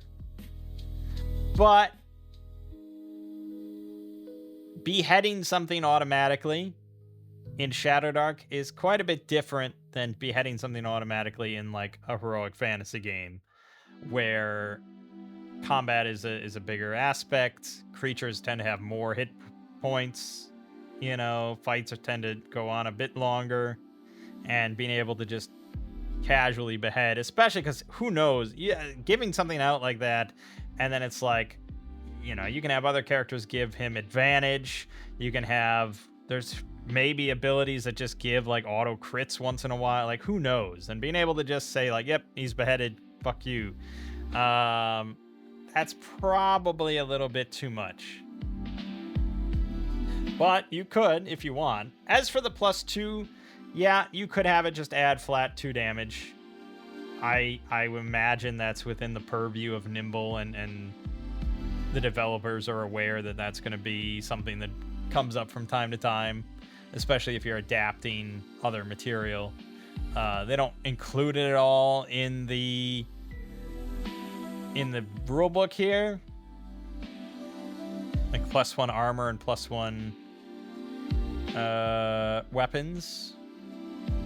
I don't even know if it's mentioned at all in the...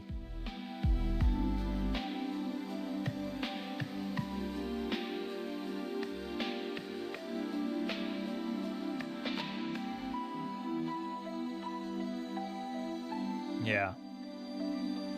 Here. Magical items that only provide a flat stat or damage boost are good fun in the fleeting moment a hero receives them, but these bonuses are quickly forgotten, rolled into the base math of the game. It just inflates the numbers and forces you to rebalance encounters around it. These don't generally make for memorable moments, nor do they provide the characters with any interesting choices. The most memorable and interesting magical items are a bit strange, have some trade-off, are temporary, require creativity, or provide another opportunity for the players to create memorable moments. Yes. I agree pretty much with all that, and I do not really like +1, +2 weapons or armor or anything like that. That is literally just numbers go up. So, yes, I would much prefer this axe to be more of a unique thing than that. I mean, a game like Shadowdark, you know,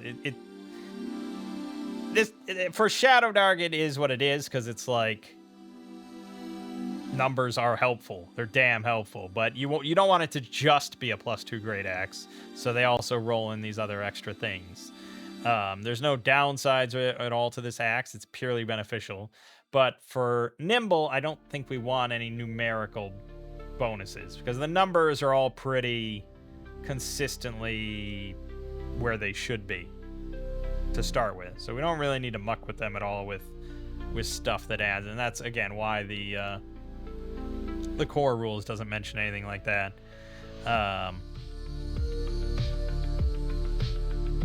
These are either like they give you choices, or they have like a benefit but a kind of a downside. So the weapon of animosity, whenever you attack with it, you roll an additional animosity die. The weapon deals that much additional damage to your target on a hit, but if you miss, you take that damage instead. For a great axe, that's pretty good. And this is in the uncommon tier because we're level 2 to 6. So this would be a great axe of animosity that has 1d12 plus 1d4 plus your strength. So adding an extra 1d4 every time is pretty nice. So we'll just make it a great axe of animosity that has a very unique sort of look to it.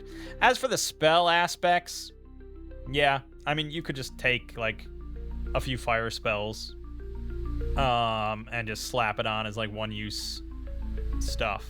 Or it's not just fire though, it's fireball, knock, and telekinesis. Yeah, I mean, you could throw in like some of these utility stuff. You could just grab a spell and put it on there as a one-use thing. That's not going to break your game if the Berserker can cast Helpful Gust once in his life, or Featherfall. So if I was actually going to run this and present this as an item, I probably would pick something like Featherfall. Maybe, I don't want it to be too useful or anything, but Firefall, Ignite. A Fireball is a pretty good thing though. Like that is kind of more impactful. So it should be, say, Firefall, Frost Shield, and Pyroclasm. Sure, that would be pretty good. But I don't want to keep track of all that. So instead, let's say we just create an object.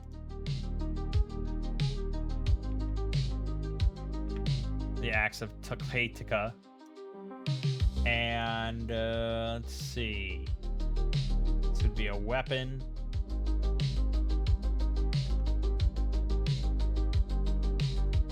No, it doesn't have reach. I guess it does have reach of 1. Two-handed. Strength requirements. I don't think so.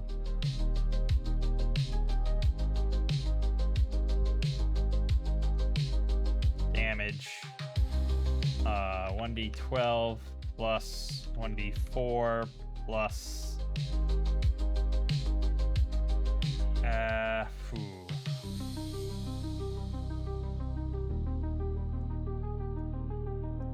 Oh, plus strength. Okay. Oh, and it's a d10. All right. 1d plus 1d4 plus strength. Slashing. Done.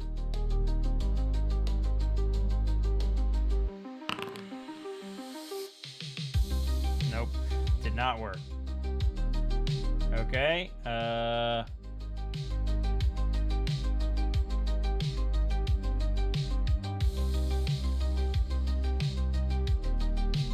I'm not sure why that didn't work, but it didn't work.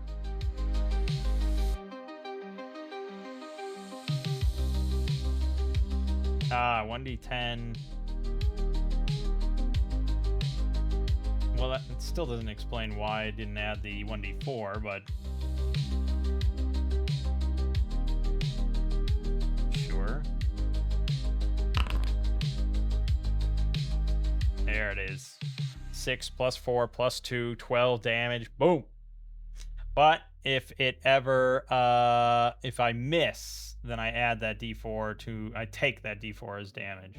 It's not super impactful one way or the other, but again, with a Great Axe, it's mostly going to be just a nice little extra bit of damage. But also not just a flat +2, which is what a +2 battle axe would be. Cool. Cool. Okay. So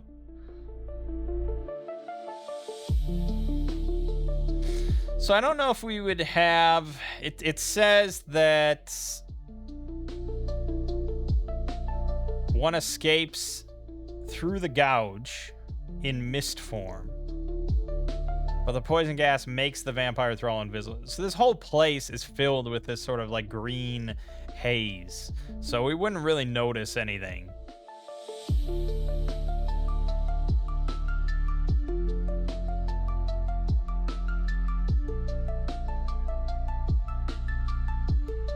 As for the giant sarcophagus, it seems like the lid would be really fucking heavy. And I don't know why we would really try to put out the heatless pale flame in the brazier that's still going on. So we probably wouldn't. There's a door to the east, and then there's like a few little spiky things. Does that mean anything to me?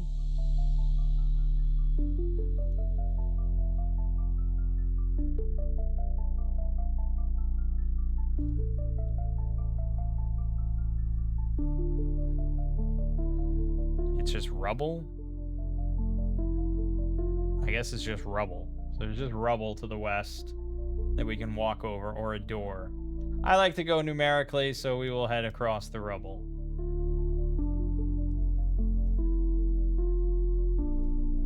All right.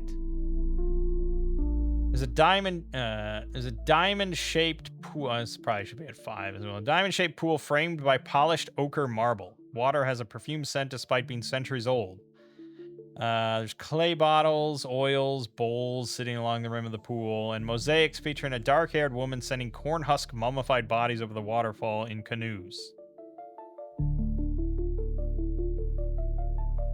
Scattered along the bottom of the pool are turquoise beads worth 100 gold pieces, +2 deer leather armor, and clay stoppered tube containing scroll of spell catching.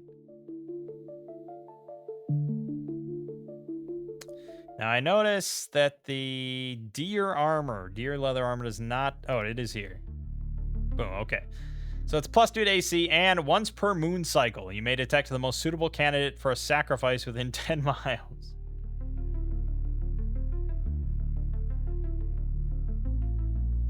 Huh. That's so negligible and useless for most people, for most characters, that really it's just +2 armor, which is kind of boring.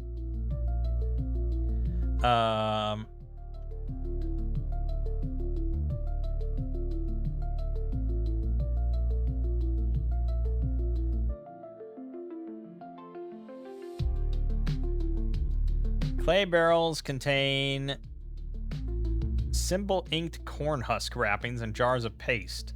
The party can use wrappings, paste, and reagents to turn one character into a were-jaguar mummy, during which the GM will gain 2 poison gas tokens. So the character would be considered undead, immune to poison gas. They take half damage from non-magical or non-silvered sources, double damage from fire. They get +2 AC, and get an extra bite attack each turn that's magical and deals 1d8 damage. Were-jaguars seems pretty good.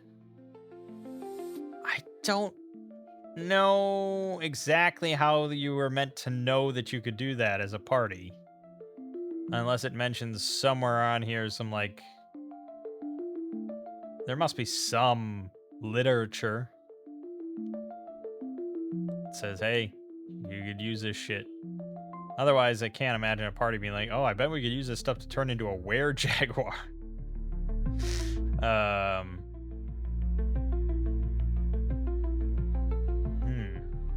We will not go in the pool, though. Because that is risky. So we'll move on. And we'll head down this way.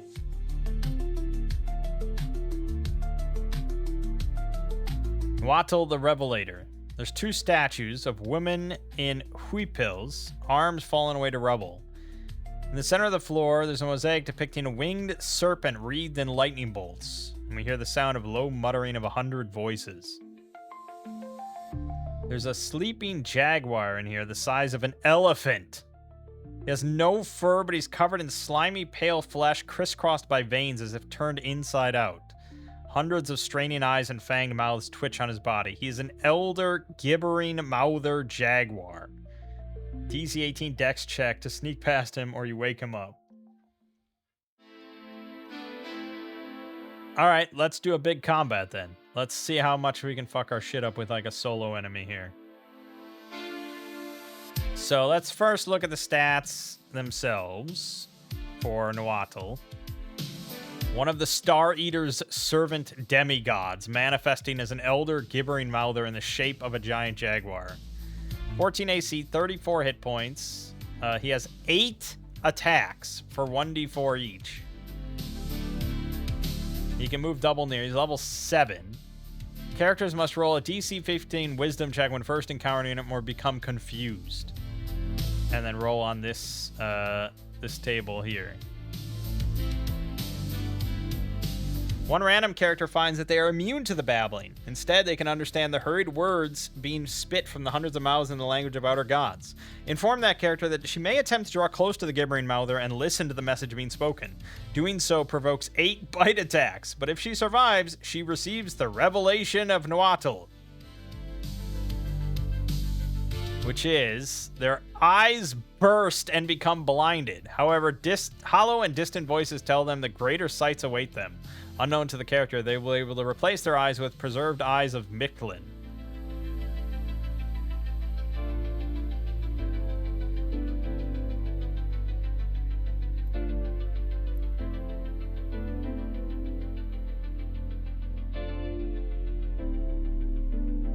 Characters whose eyes were destroyed by Revelation of Nuatl can replace one or both eyes with a preserved eye, giving your sight back and an eye tyrant eye ray once per day.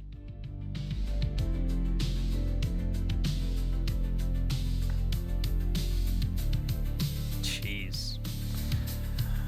This is more what I'm fucking talking about, though. Like, look at how cool this adventure is and this dungeon is and thematic it is and everything compared to that travesty we ran last time. This is the wealth of difference here. So, hell yeah. Alright, so needless to say, 8 bite attacks is significant. This is meant to be a very imposing enemy. So if we look at the GM guide for legendary monsters, these are your big solo boys, which is probably what we would want. And legendary monsters get to act after every turn. After every hero's turn, they get to go.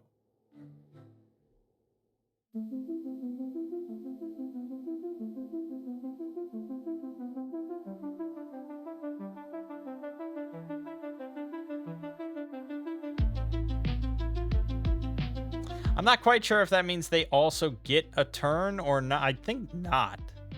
Because, like, if you look at here, after each hero's turn, choose one. So I think it's just you go through all the heroes, and then it resets, and then it goes to the heroes again. I would imagine that's how it's meant to work. They're balanced to last long enough for heroes to each get a chance to do something cool and short enough to not drag on for too long. Roughly 15 hero turns to get to the last stand, then 2 to 4 additional turns after that. A good legendary monster will feel almost puzzle-like. It should have abilities that the heroes need to figure out how to best deal with and encourage the heroes to think differently, move, and use teamwork to overcome. So our party level is 3. So with medium armor, this thing should have 100 hit points. And I don't think any solo thing has less than medium armor. So that's just a given. So 100 hit points is in the ballpark. And he goes into last stand at 30. 30 left. His attack damage for a small attack should be 10. Big attack, 20. Keep in mind, he goes after every hero's turn is done.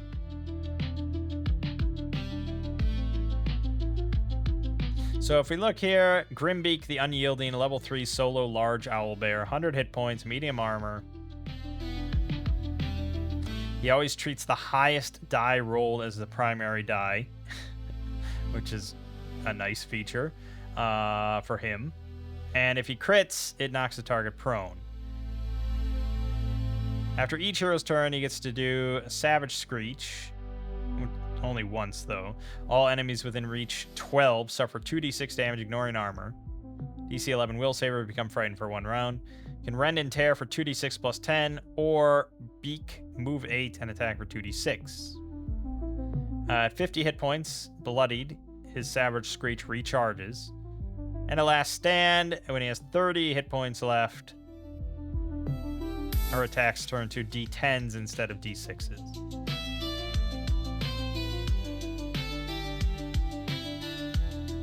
I think this is pretty close to what we'd want. Gibbering Mouther is, yeah,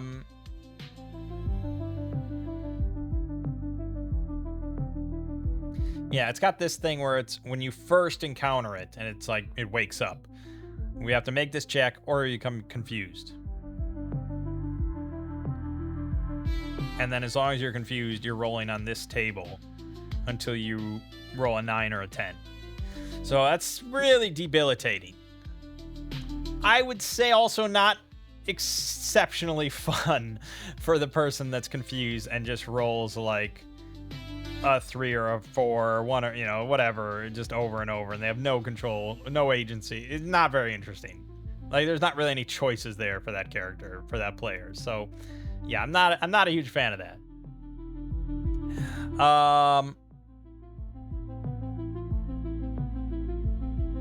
I don't think at the same time that... Yeah, this also doesn't have any confusion because it's not really that exciting of a thing. It does have Dazed that causes heroes to lose an action. And it has Frightened, disadvantage on rolls when Source of Fear is nearby, speed halved when moving closer to it. So I'm really tempted to mostly just run this Grimbeak as a reskinned Jaguar, but I do want to have something with the fact that this is like a mouthing, like it's pretty insane, right? It's like an inside-out Jaguar god that just muttering in hundreds of voices all the time. There is a I don't think this has any sort of mouther gibbering. Oh, it does. Just for maybe an idea or something.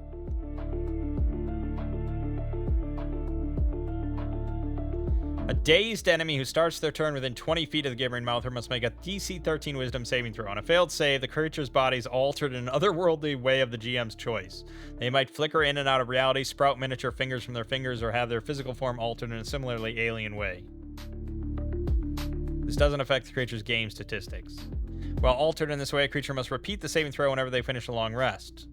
On a failed save, their previous alteration worsens, or they experience another chaotic alteration of the GM's choice. If they fail this saving throw 3 times after the initial alteration, they transform into a gibbering mouther controlled by the GM. Yeah, it's not bad. It's not bad. So obviously they make it more just like reality bending than just like insanity and chaos of just, oh, I'm so confused by all these voices.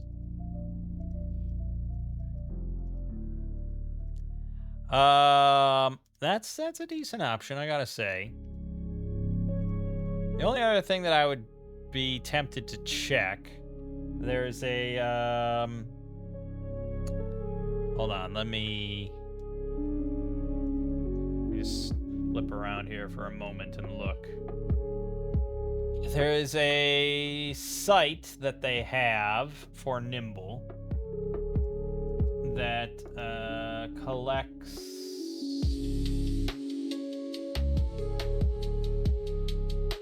homebrew, like homebrew monsters that people have made, things like that.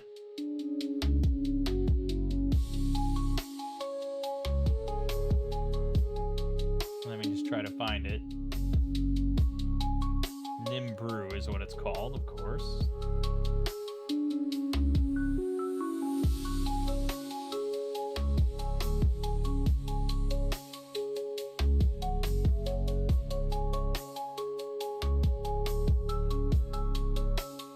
No, this isn't the site. No, it was a different site, wasn't it? Nope, this isn't it. Okay, hold on, let me keep it. It's not Nimble, right? It's something similar. Hold on.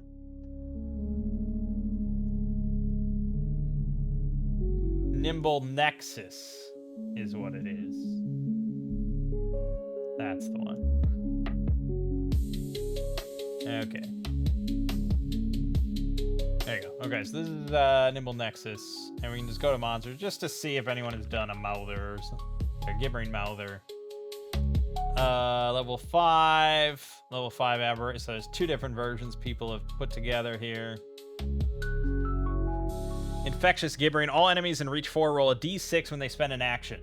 1 to 3 act normally. 4 move in a random direction. 5 attack a random creature. 6 attack itself. Yeah, I mean, that's definitely a proper conversion of the traditional gibbering mouther, I suppose. But again, I would say similarly not as interesting. Better odds, I think, than the the version presented here, but the other version, Gibbering Madness, any creature that can hear the Mouther reach for at the start of their turn makes a DC 12 will save. On a failure, roll a 1d4.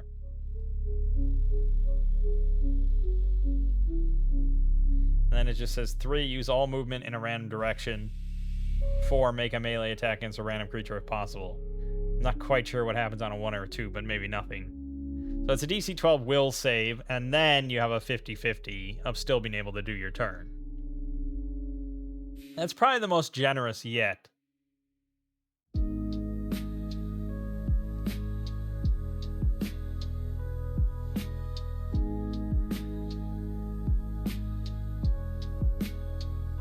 Yeah, it's probably the most generous yet. So I guess if I was inclined to keep the confusion aspect, it's probably what I would go with.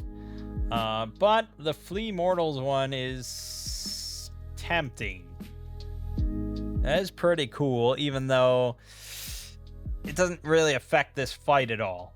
That's the thing. Like, it's sort of long-term alteration of characters. So for a one-shot, it wouldn't really be that interesting of a choice. But at the same time, it is pretty thematic and pretty wild and pretty cool if I was going to run it. And like, yeah, this thing is just warping reality around it. It's a thing that should not be sort of stuff. Compared to, I mean, it's no matter what, it's going to be a thing that should not be. But I do like that reality warping aspect. It's pretty cool. But for the sake of just running this fight, we'll go with this Gibbering Madness. We'll be gentle with it.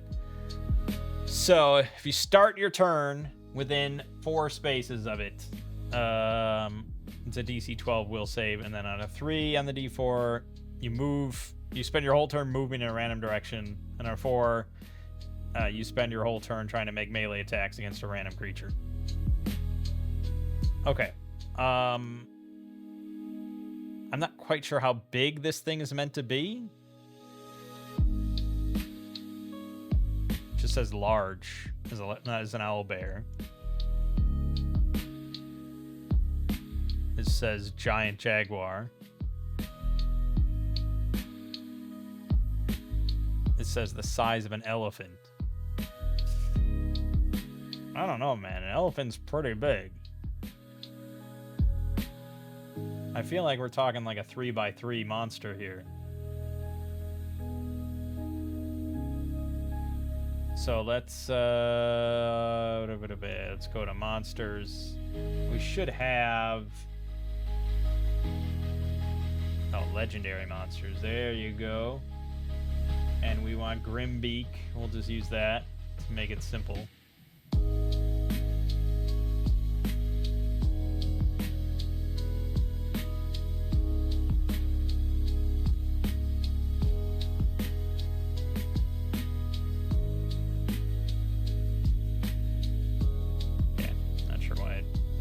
But sure.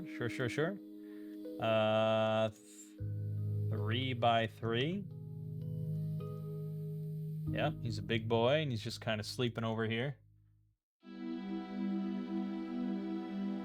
Okay, so we're going to keep him pretty much as written.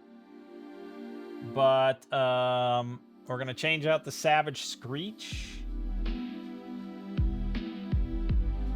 No. I'm going to keep the Savage Screech so I don't have to change his bloodied thing. But we're going to swap out Brutal for the Gibbering Mouther effect, the Madness. Yes, that's what it's going to be. I do think probably still the Nahuatl the Revelator is way more dangerous, having 8 different bite attacks. But at the same time, that thing does not have nearly as much health. 34 hit points with 14 AC means that, and it starts sleeping. That means that a level 4 Shadow Dark party could easily Alpha Strike the shit out of this thing. but the gibbering thing at the start of combat. Yeah, you know, it's hard to say. But if the party gets a little lucky, I don't think this is that hard to kill before it even gets a turn. Whereas Grimbeak will be sitting around a little bit longer. All right, so we are going to we're gonna alpha strike this thing, which means that we kind of have surprise here because it's snoozing when we enter the room. So I don't think we really have to sneak up on it or anything.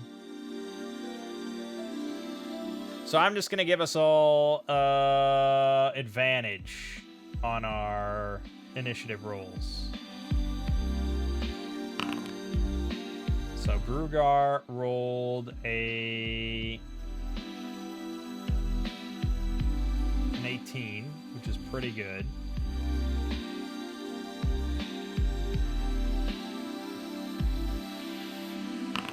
Or he rolled a 19. All right, so Brugar has 2 actions. Cassandra, 13, gives her 2 actions. Dorfin, 2 actions. And the Professor.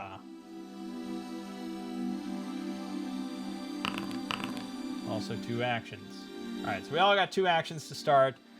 We roar and charge in, and it wakes up. And this will be where we start then. There we go. Begin.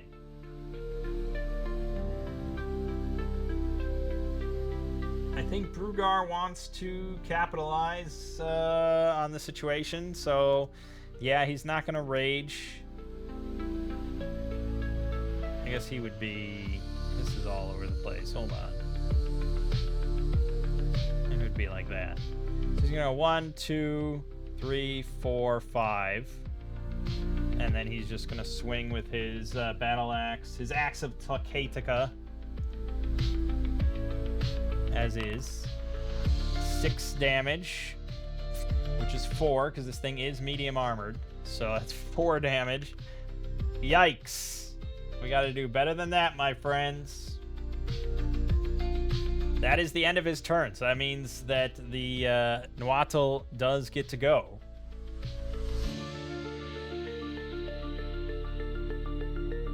And I think he's going to use Savage Screech right out the gate. So that's going to get done. Okay, so everyone's going to take 10 damage, ignoring armor, so there's nothing we can do about that. And then it's a DC 11 will save where you become frightened for 1 round. Brugar is immune to frightened, so he does not have to worry. But Cassandra will roll with advantage. No problem. Dorfin will roll normally. He fails, barely. And Professor Riffleskin rolling normally makes it. So Dorfin is frightened for 1 round.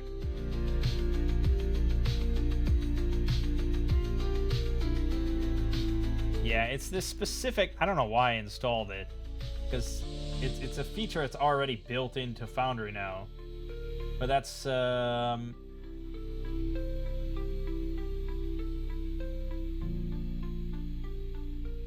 maybe I didn't install it. No, I guess I didn't. Huh. Okay, no. I thought it was always chat, but no, I guess not. Why is that not showing up? That must be a bug then with the Nimble module. Yeah, it must be. I don't know why. Because I was hoping to, roll that again. If I can just copy this. No, I cannot drag it onto it. But he does have a condition here of fright. So it's disadvantage on the rolls when the Source of Fear is nearby, speed halved when moving closer to it. That's gonna suck for Dorfin. Okay. And then everyone is taking 10 damage, which is the really, really painful bit here. 11, 19, 12, 7. Ouch. Fuck, Professor Riffleskin. Okay, Cassandra probably needs to do some healing now. She needs to be on damage control.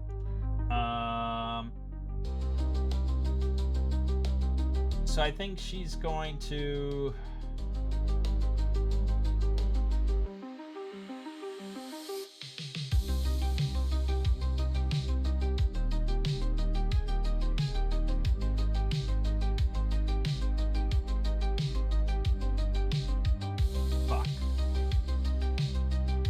Yeah, Brugar can take it, the hits. He can go down to 0. It's not the end of the world.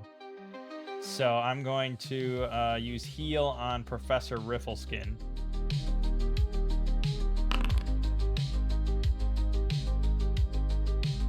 Fuck, she rolled a 1. Okay, so that's 3 heals to Professor Riffleskin. She has 1 other action.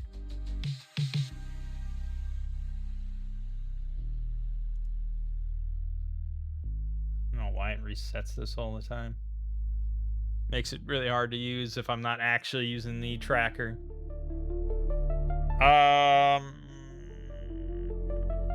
1 action left.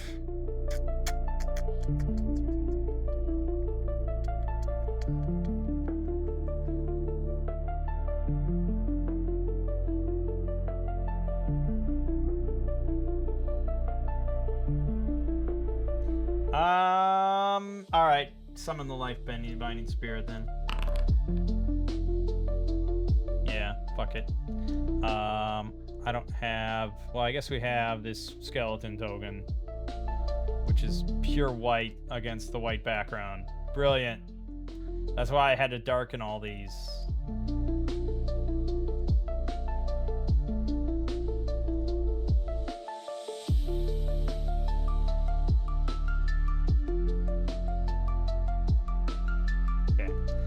Alright, so that's, we'll put it there, and that's her life binding spirit. Good, good. And then that's the end of her turn, which means that Nuatil gets to go again, and, is going to just, rend and tear into Brugar. Oh, missed. Oh my god. Yeah, he has a 1 in 18% chance or whatever missing, so not bad, Brugar, not bad at all. Okay, excellent. Then we'll have I guess Dorfin go with his 2 actions. So he's gonna put the quarry on Nuatil, of course. And then he's frightened.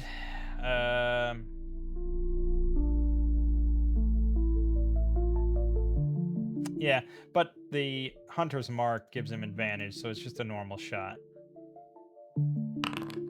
7 piercing, which is really 4 damage. Okay, he's down to 92. We're really laying on the hurt here. Okay, and then he gets to go again. He's just going to keep rending and tearing Brugar until Brugar is no longer in front of him. That's going to go through.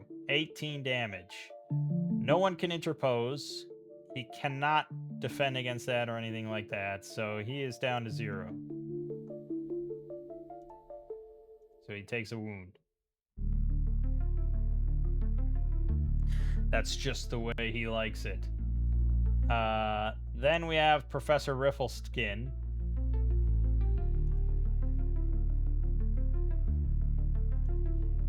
Also 2 actions.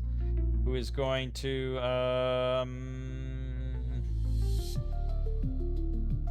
yeah, I would like to ignite, but we gotta get him smoldering. I could actually move up and try and blind him. That wouldn't be a bad idea. He would have disadvantage on all his attacks then. But that puts Professor Riffleskin in a pretty rough position. 1, 2, 3, 4, 5. I only have 5 speed, so no. Yeah, no. Alright, then fuck it, I guess. We're just Flame darting him. Holy shit. 27 damage and crit.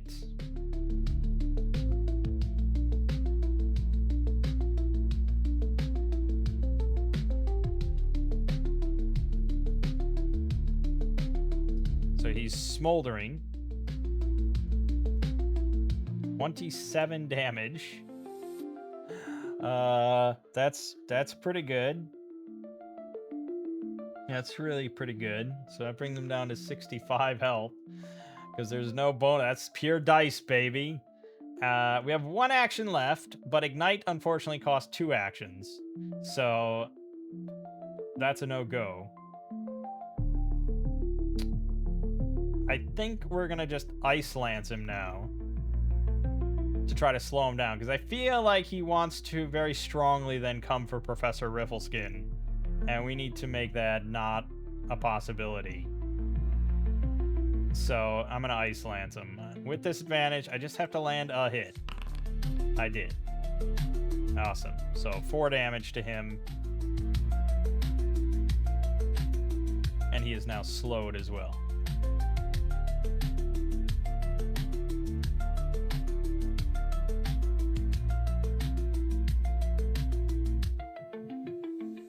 Why is this?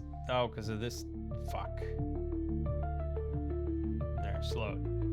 Okay, so he's hampered, he's smoldering, blah, blah, blah. Excellent. Everyone's back to 3 now. This thing's pretty pissed. It can't actually get to Professor Riffleskin because it's slowed, so it has half movement, from what I understand.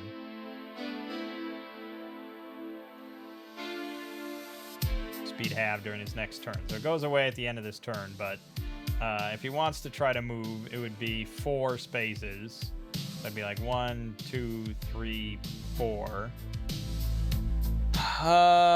Assuming I understand the movements, it's something I've always, it's always a little confusing.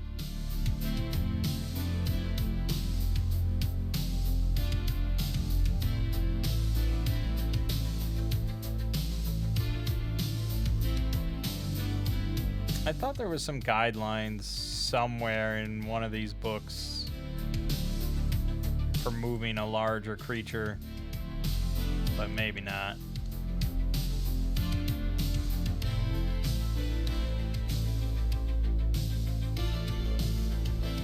Maybe not.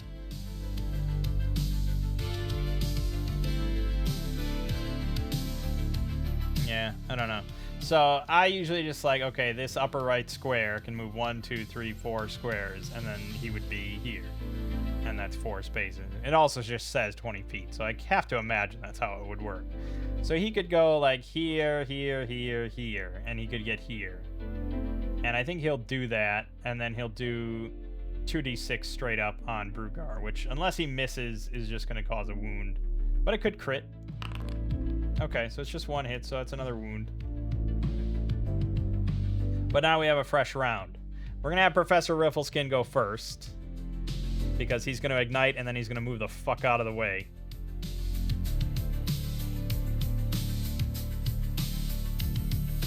Yeah, so ignite. It would be nice to have True Strike for advantage. It's true. But then I really... like, the Professor has to go. Otherwise, Nuatl is going to rip him to shreds. So, it is what it is.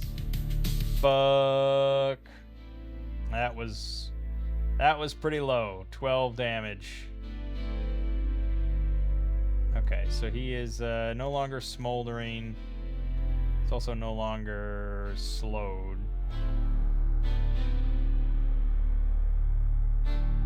I'm trying. There we go. Okay, he's no longer slowed. He's got nothing, but he takes 12 damage. Bringing him down to bloodied, 49. So that means his Savage Screech does respawn. Also, Professor Riffleskin actually had to roll for the madness. He's got to roll a will save, DC 12. Oh, he made it, no problem. All right, so then the professor will go 1, 2, 3, 4, 5. As far away as possible. Grimbeak. I have to imagine he's pretty enraged by Riffleskin. So he's just going to do a beak. He can move the full 8 now. So 1, 2, 3, 4, 5, 6, 7, 8. Yes. Now it does mean that Brugar could make an op if he wants. As one of his actions. And I think he will. I would imagine he would. You dare turn your back on Brugar Tufflefist? So we're going to use the axe with disadvantage. Alright, that is going to be a total of 7 damage dealt. Alright, but now this thing gets to beak Professor Riffleskin. Yeah.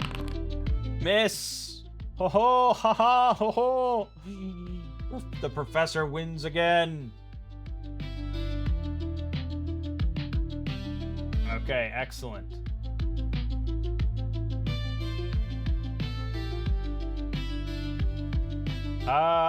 We're gonna have Cassandra go. Yeah, we'll have Cassandra go. She's got 3 actions. One of them is almost certainly going to be using, where is it?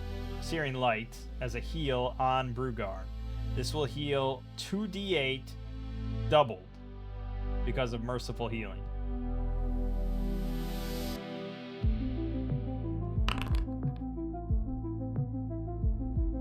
Okay. Oh my god, it did. It rolled 2d8. I rolled a 1 and a 2. Fucking hell. Alright, he's at 6. Jesus. So he has that cursed wound, but that's 7 damage. He can't go above 21 until he leaves the catacombs. So that's neither here nor there. But alright, that was certainly an action. Not great. I could now move again and actually just use heal. Or I could have the life binding spirit go. But I think we probably want to get Brugar up a little higher. I'm going to move. I'm going to cast heal. There you go. 8. It's not much, but he's at 14 at least. Okay. Her turn is now over. Grimbeak, sadly, is going to continue wailing on Professor Riffleskin. This time with Rend and Tear, which is, again, unless it misses, he's in a lot of trouble. I don't think Ice Shield is going to save the day. Holy fuck. The luck that is occurring here. Okay, so another miss. And here I am going around advertising Nimble as a game where you don't miss. Look at this. I guess you don't. The enemies do. A lot. Well, thank God for that, because now Brugar gets to go. And he's pretty pissed. He's going to move up. And he's going to rage with a D4. That sucks. That sucks for sure. And now he's just going to swing the Axe of Telecatical for a pretty big hit of 11 plus the 1. So 12 damage he did. That might get its attention a little bit because it's struggling to hit Riffleskin. So there you go. That is all she wrote for Brugar, though. I think now... Oh, again, I keep forgetting about the madness. I'm so bad with stuff like that. Okay, she was supposed to roll, but she has advantage. She had no problem. Brugar, did he start within 4? He was here. 1, 2, 3. Yes, he did. So he has to roll will. And he rolled a 1. So now he has to roll a d4, and if he rolls a 3 or a 4, of course. So no, he didn't get to do that damage. He had to move in a random direction. Which is, let's see, he was here. He's going to spend his whole turn moving 1, 2, 3, 4, 5, 6, 7, 8. 3, so 1, 2, 3. He's just like running and cowering into this wall his whole turn. He's going insane, just like running into the wall over and over. So no, this thing's still at 42, which means that he also didn't rage. And this thing's going to Savage Screech because it's struggling to hit the professor, so he'll Screech. 7 psychic damage to everything.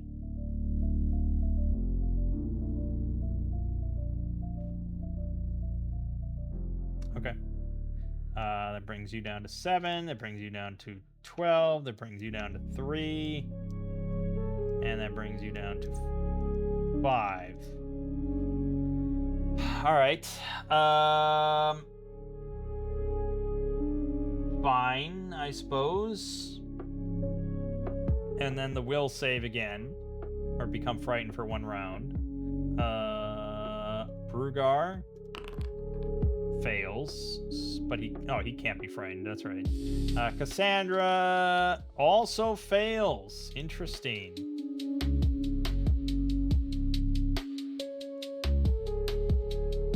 Frightened.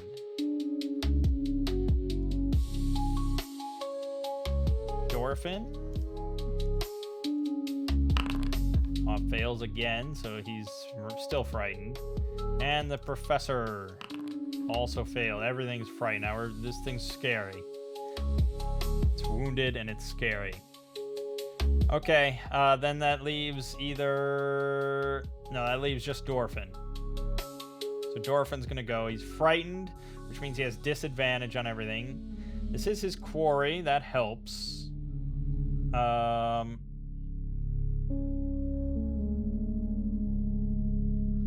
Yeah, I mean, there's not much we can really do other than just hitting him.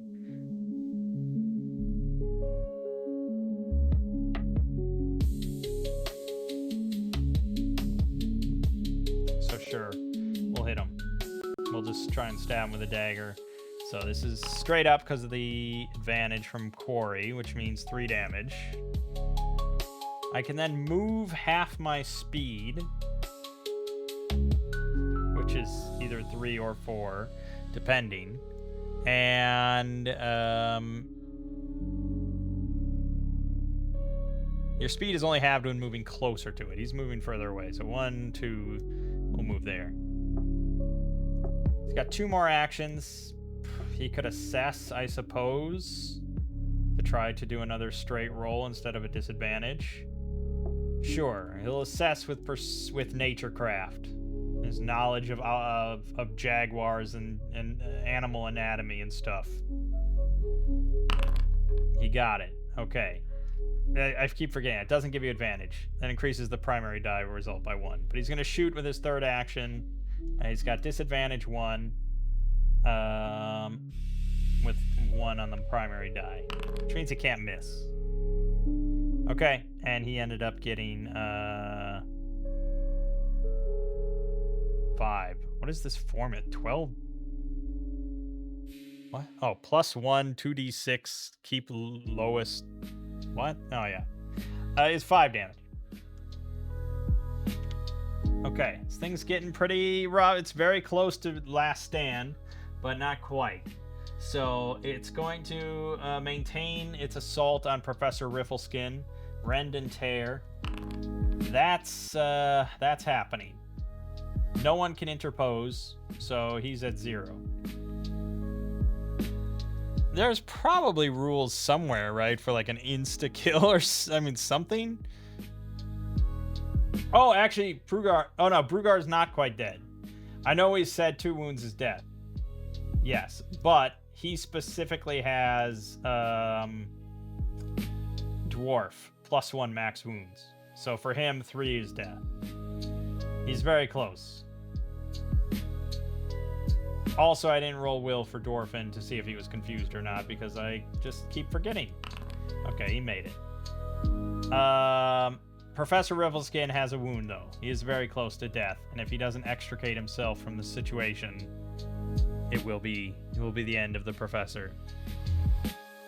But we're back to all our actions.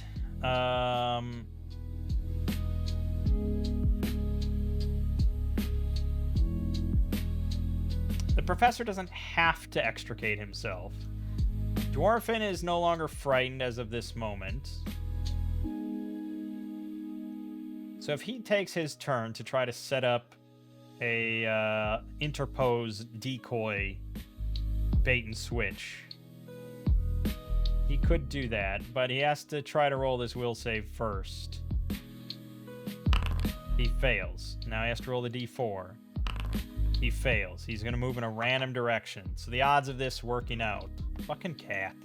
The odds of this working out are slim. Same d8 probabilities for direction. 1 is going to be straight north, so he's moving into the wall.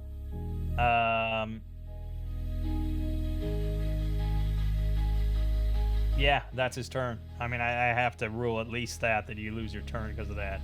Which means the professor's almost certainly dead, unless this thing misses again, which is pretty unlikely.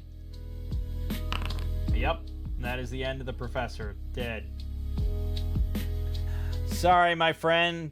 You shouldn't have pissed off the giant cosmic horror giant jaguar thing. But you are fucking dead. Dead. Okay. Brugar's not going to take that line down. So he's going to go. He's not within 4. He's going to rage. He got the 4. That's good. That's big and strong. And then he's going to move 1, 2, 3, 4, 5. And he's going to swing with all his might. Okay, and we're looking at 11 damage. Brings him down to 23, but that does put him in last stand, which means that D10s now instead of D6s. I don't think there's a good way to actually change that on this, but certainly he's going to turn on Brugar and swing.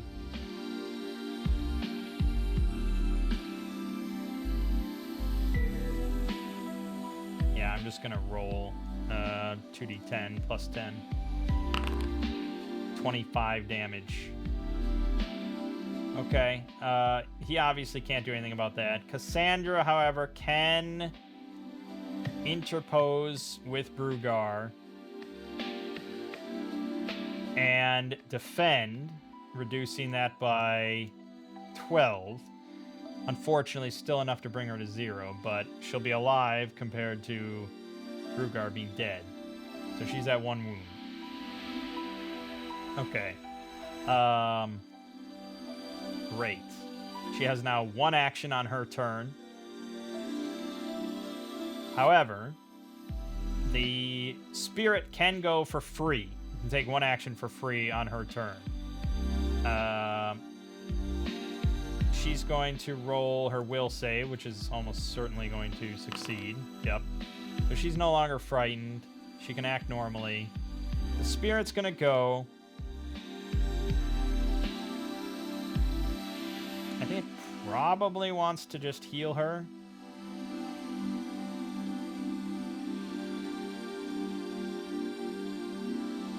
So it would be 1d6 plus 2, doubled.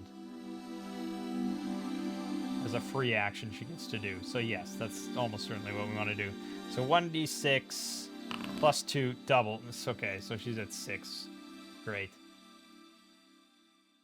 And then for her turn, she could heal herself again, which is probably the smartest thing, because Nahuatl is going to swing at her.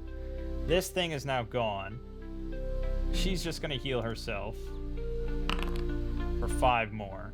So she puts, that's at 11. With her 12 armor, that hopefully gives her a good shot.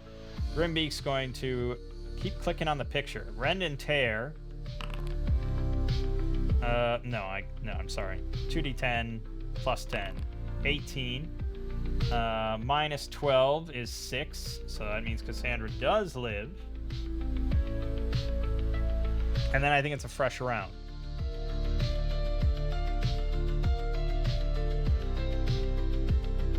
I think Brugar is our best chance of actually winning this. So Brugar is going to move up. He gets to roll a Fury die for free. 3. Okay, awesome. So he has 2 actions now to swing for all he's got. So here we go. First one, straight up. That is going to be 12 plus 7, 19 damage. Brings him down to 4. We got this, baby. And then one with disadvantage. Oh, it doesn't matter. He's got it. It's 5 plus 7 is 12 dead. Holy shit. Okay. Whoo. See, now that was a tougher fight. That was a solo monster, which is a really tough thing, I think, to pull off in a game like a tactical game like this, because it's often really easy to have a solo monster that just gets buzzed down and killed easily and blah, blah, blah. But yeah, the way the numbers are set up and the way that it gets an action every turn, it makes it really threatening and really kind of intense. It hits hard, it lasts a long time, and it gets to go a lot. So yeah, it is truly a solo threat. Well done on that shit. Oh, I didn't roll Brugar's will save. If he fucks this up, I swear to God. Okay, he got it. All right, good. I keep forgetting. So yeah, that was a level 3 solo with a level 3 party, and we were pretty much at full sort of capacity as far as our resources and everything, for the most part. And look at that, like, it was almost like a TPK, and we did lose Professor Riffleskin, so he died. Now, had we added at 6 wounds, yeah, admittedly, no one would have died, and it would have been far less intense. So I think that wound number is going to be a real big metric of how lethal you want your game to be.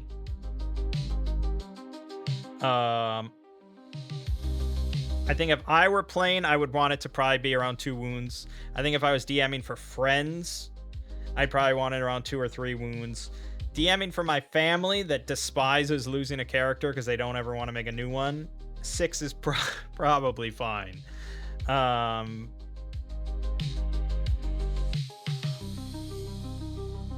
It's hard to say.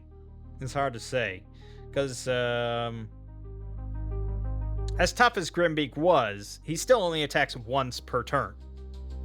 You know,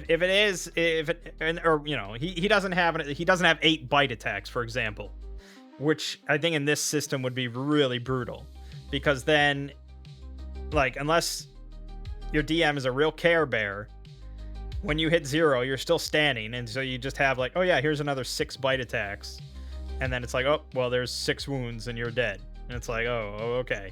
So keeping the number of attacks low is kind of important for wound stacking. But yeah, having a max of, 2 wounds. There you have it. We lost the professor.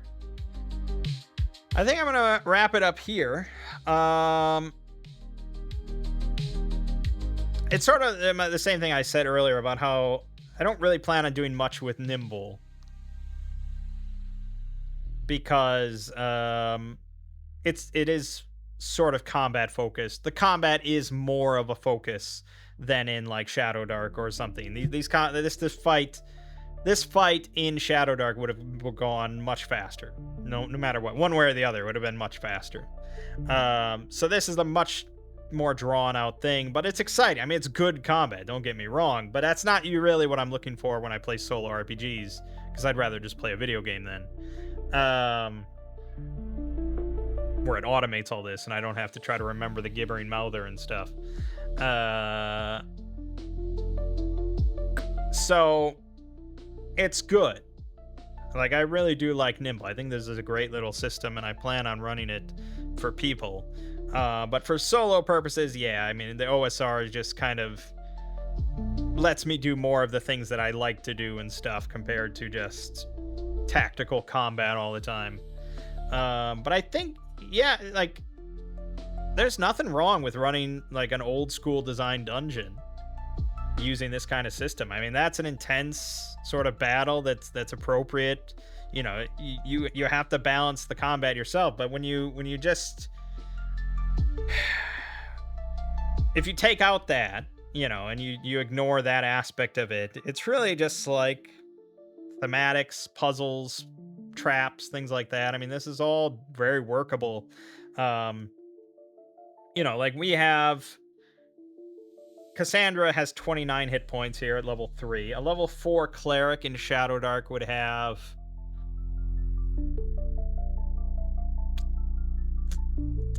I would guess, let's say maybe 17 hit points. But you could also have 19 AC, and you might not get hit that often, whereas here you have, like, you often get hit, but you have the more active defense and interposing, and it's a very slick combat system. I think a lot of people are going to be talking about Nimble in the next few years. And I hope it gets a lot more like third-party support and, you know, things like that. I'd like to see a lot of modules written for Nimble, because I think it's a pretty condensed, streamlined system. But at the same time, it's nice that I can very easily, I can run D&D 5th edition stuff, I can run Pathfinder stuff, I can run old school stuff, like whatever I kind of feel like. So yeah, it's pretty damn good. I don't really have that many negative things to say compared to when we usually look at another RPG. And the another benefit of it being so simple and streamlined is that it is pretty hackable. You know, if I wanted to do some godforsaken crossover hack of Nimble and Axe, like, I probably could do it, because it's so much of that aspect, like the survival aspects and the domain play and all that, is just kind of completely absent from here. So you can tack on whatever you want or don't want in that regard. Really, this is mostly just a combat system. I would say the thing that I probably would be most likely to hack from a player standpoint would be the spell system. As far as just, like, I like a lot of spells. You know, that's why I love Shadow of the Demon Lord, Shadow of the Weird Wizard. I like having a book of 800 spells. It just makes me giddy to just read through it all. So that would be the one thing. Whereas, because I like playing wizards and I like just having a fuck ton of spell options and stuff. And granted, you know, Professor Riffleskin as a level 3 mage out of level 20 levels, he does have a lot of spell choices. I'd rather see it where you're condensed down more in the school of spells, but you get more options of spells within that school. That which is, you know, not unheard of or anything. But yeah, this is a very condensed spell list. This is one of the most condensed spell lists I've seen for a fantasy heartbreaker. This is like 5 A4 pages of spells. It's pretty minimal. And that goes all the way to level 20. So I wouldn't try and convert the Axe spell list, but I might try and look at the Shadow of the Weird Wizard spell list and be like, what would it all take to try to convert some of this? I imagine, I don't know, because I think that's also just tier based. You'd have to, there wouldn't be like a simple conversion. You couldn't run it as is or anything, because the numbers are going to be all over the place. So it would not be an easy thing for the actual spell descriptions.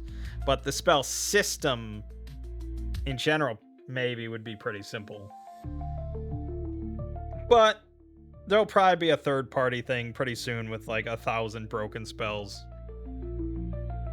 So we'll see. But either way, Nimble's good. This dungeon, Shrine of the Jaguar Princess, is pretty sweet. I can definitely see, like, I didn't even use the gas tokens or anything like that. I can see how this would be a pretty difficult one, but really thematic, really cool. So all in all, big thumbs up. My name is Mang. This has been Nimble, and I'll see you fine folks around.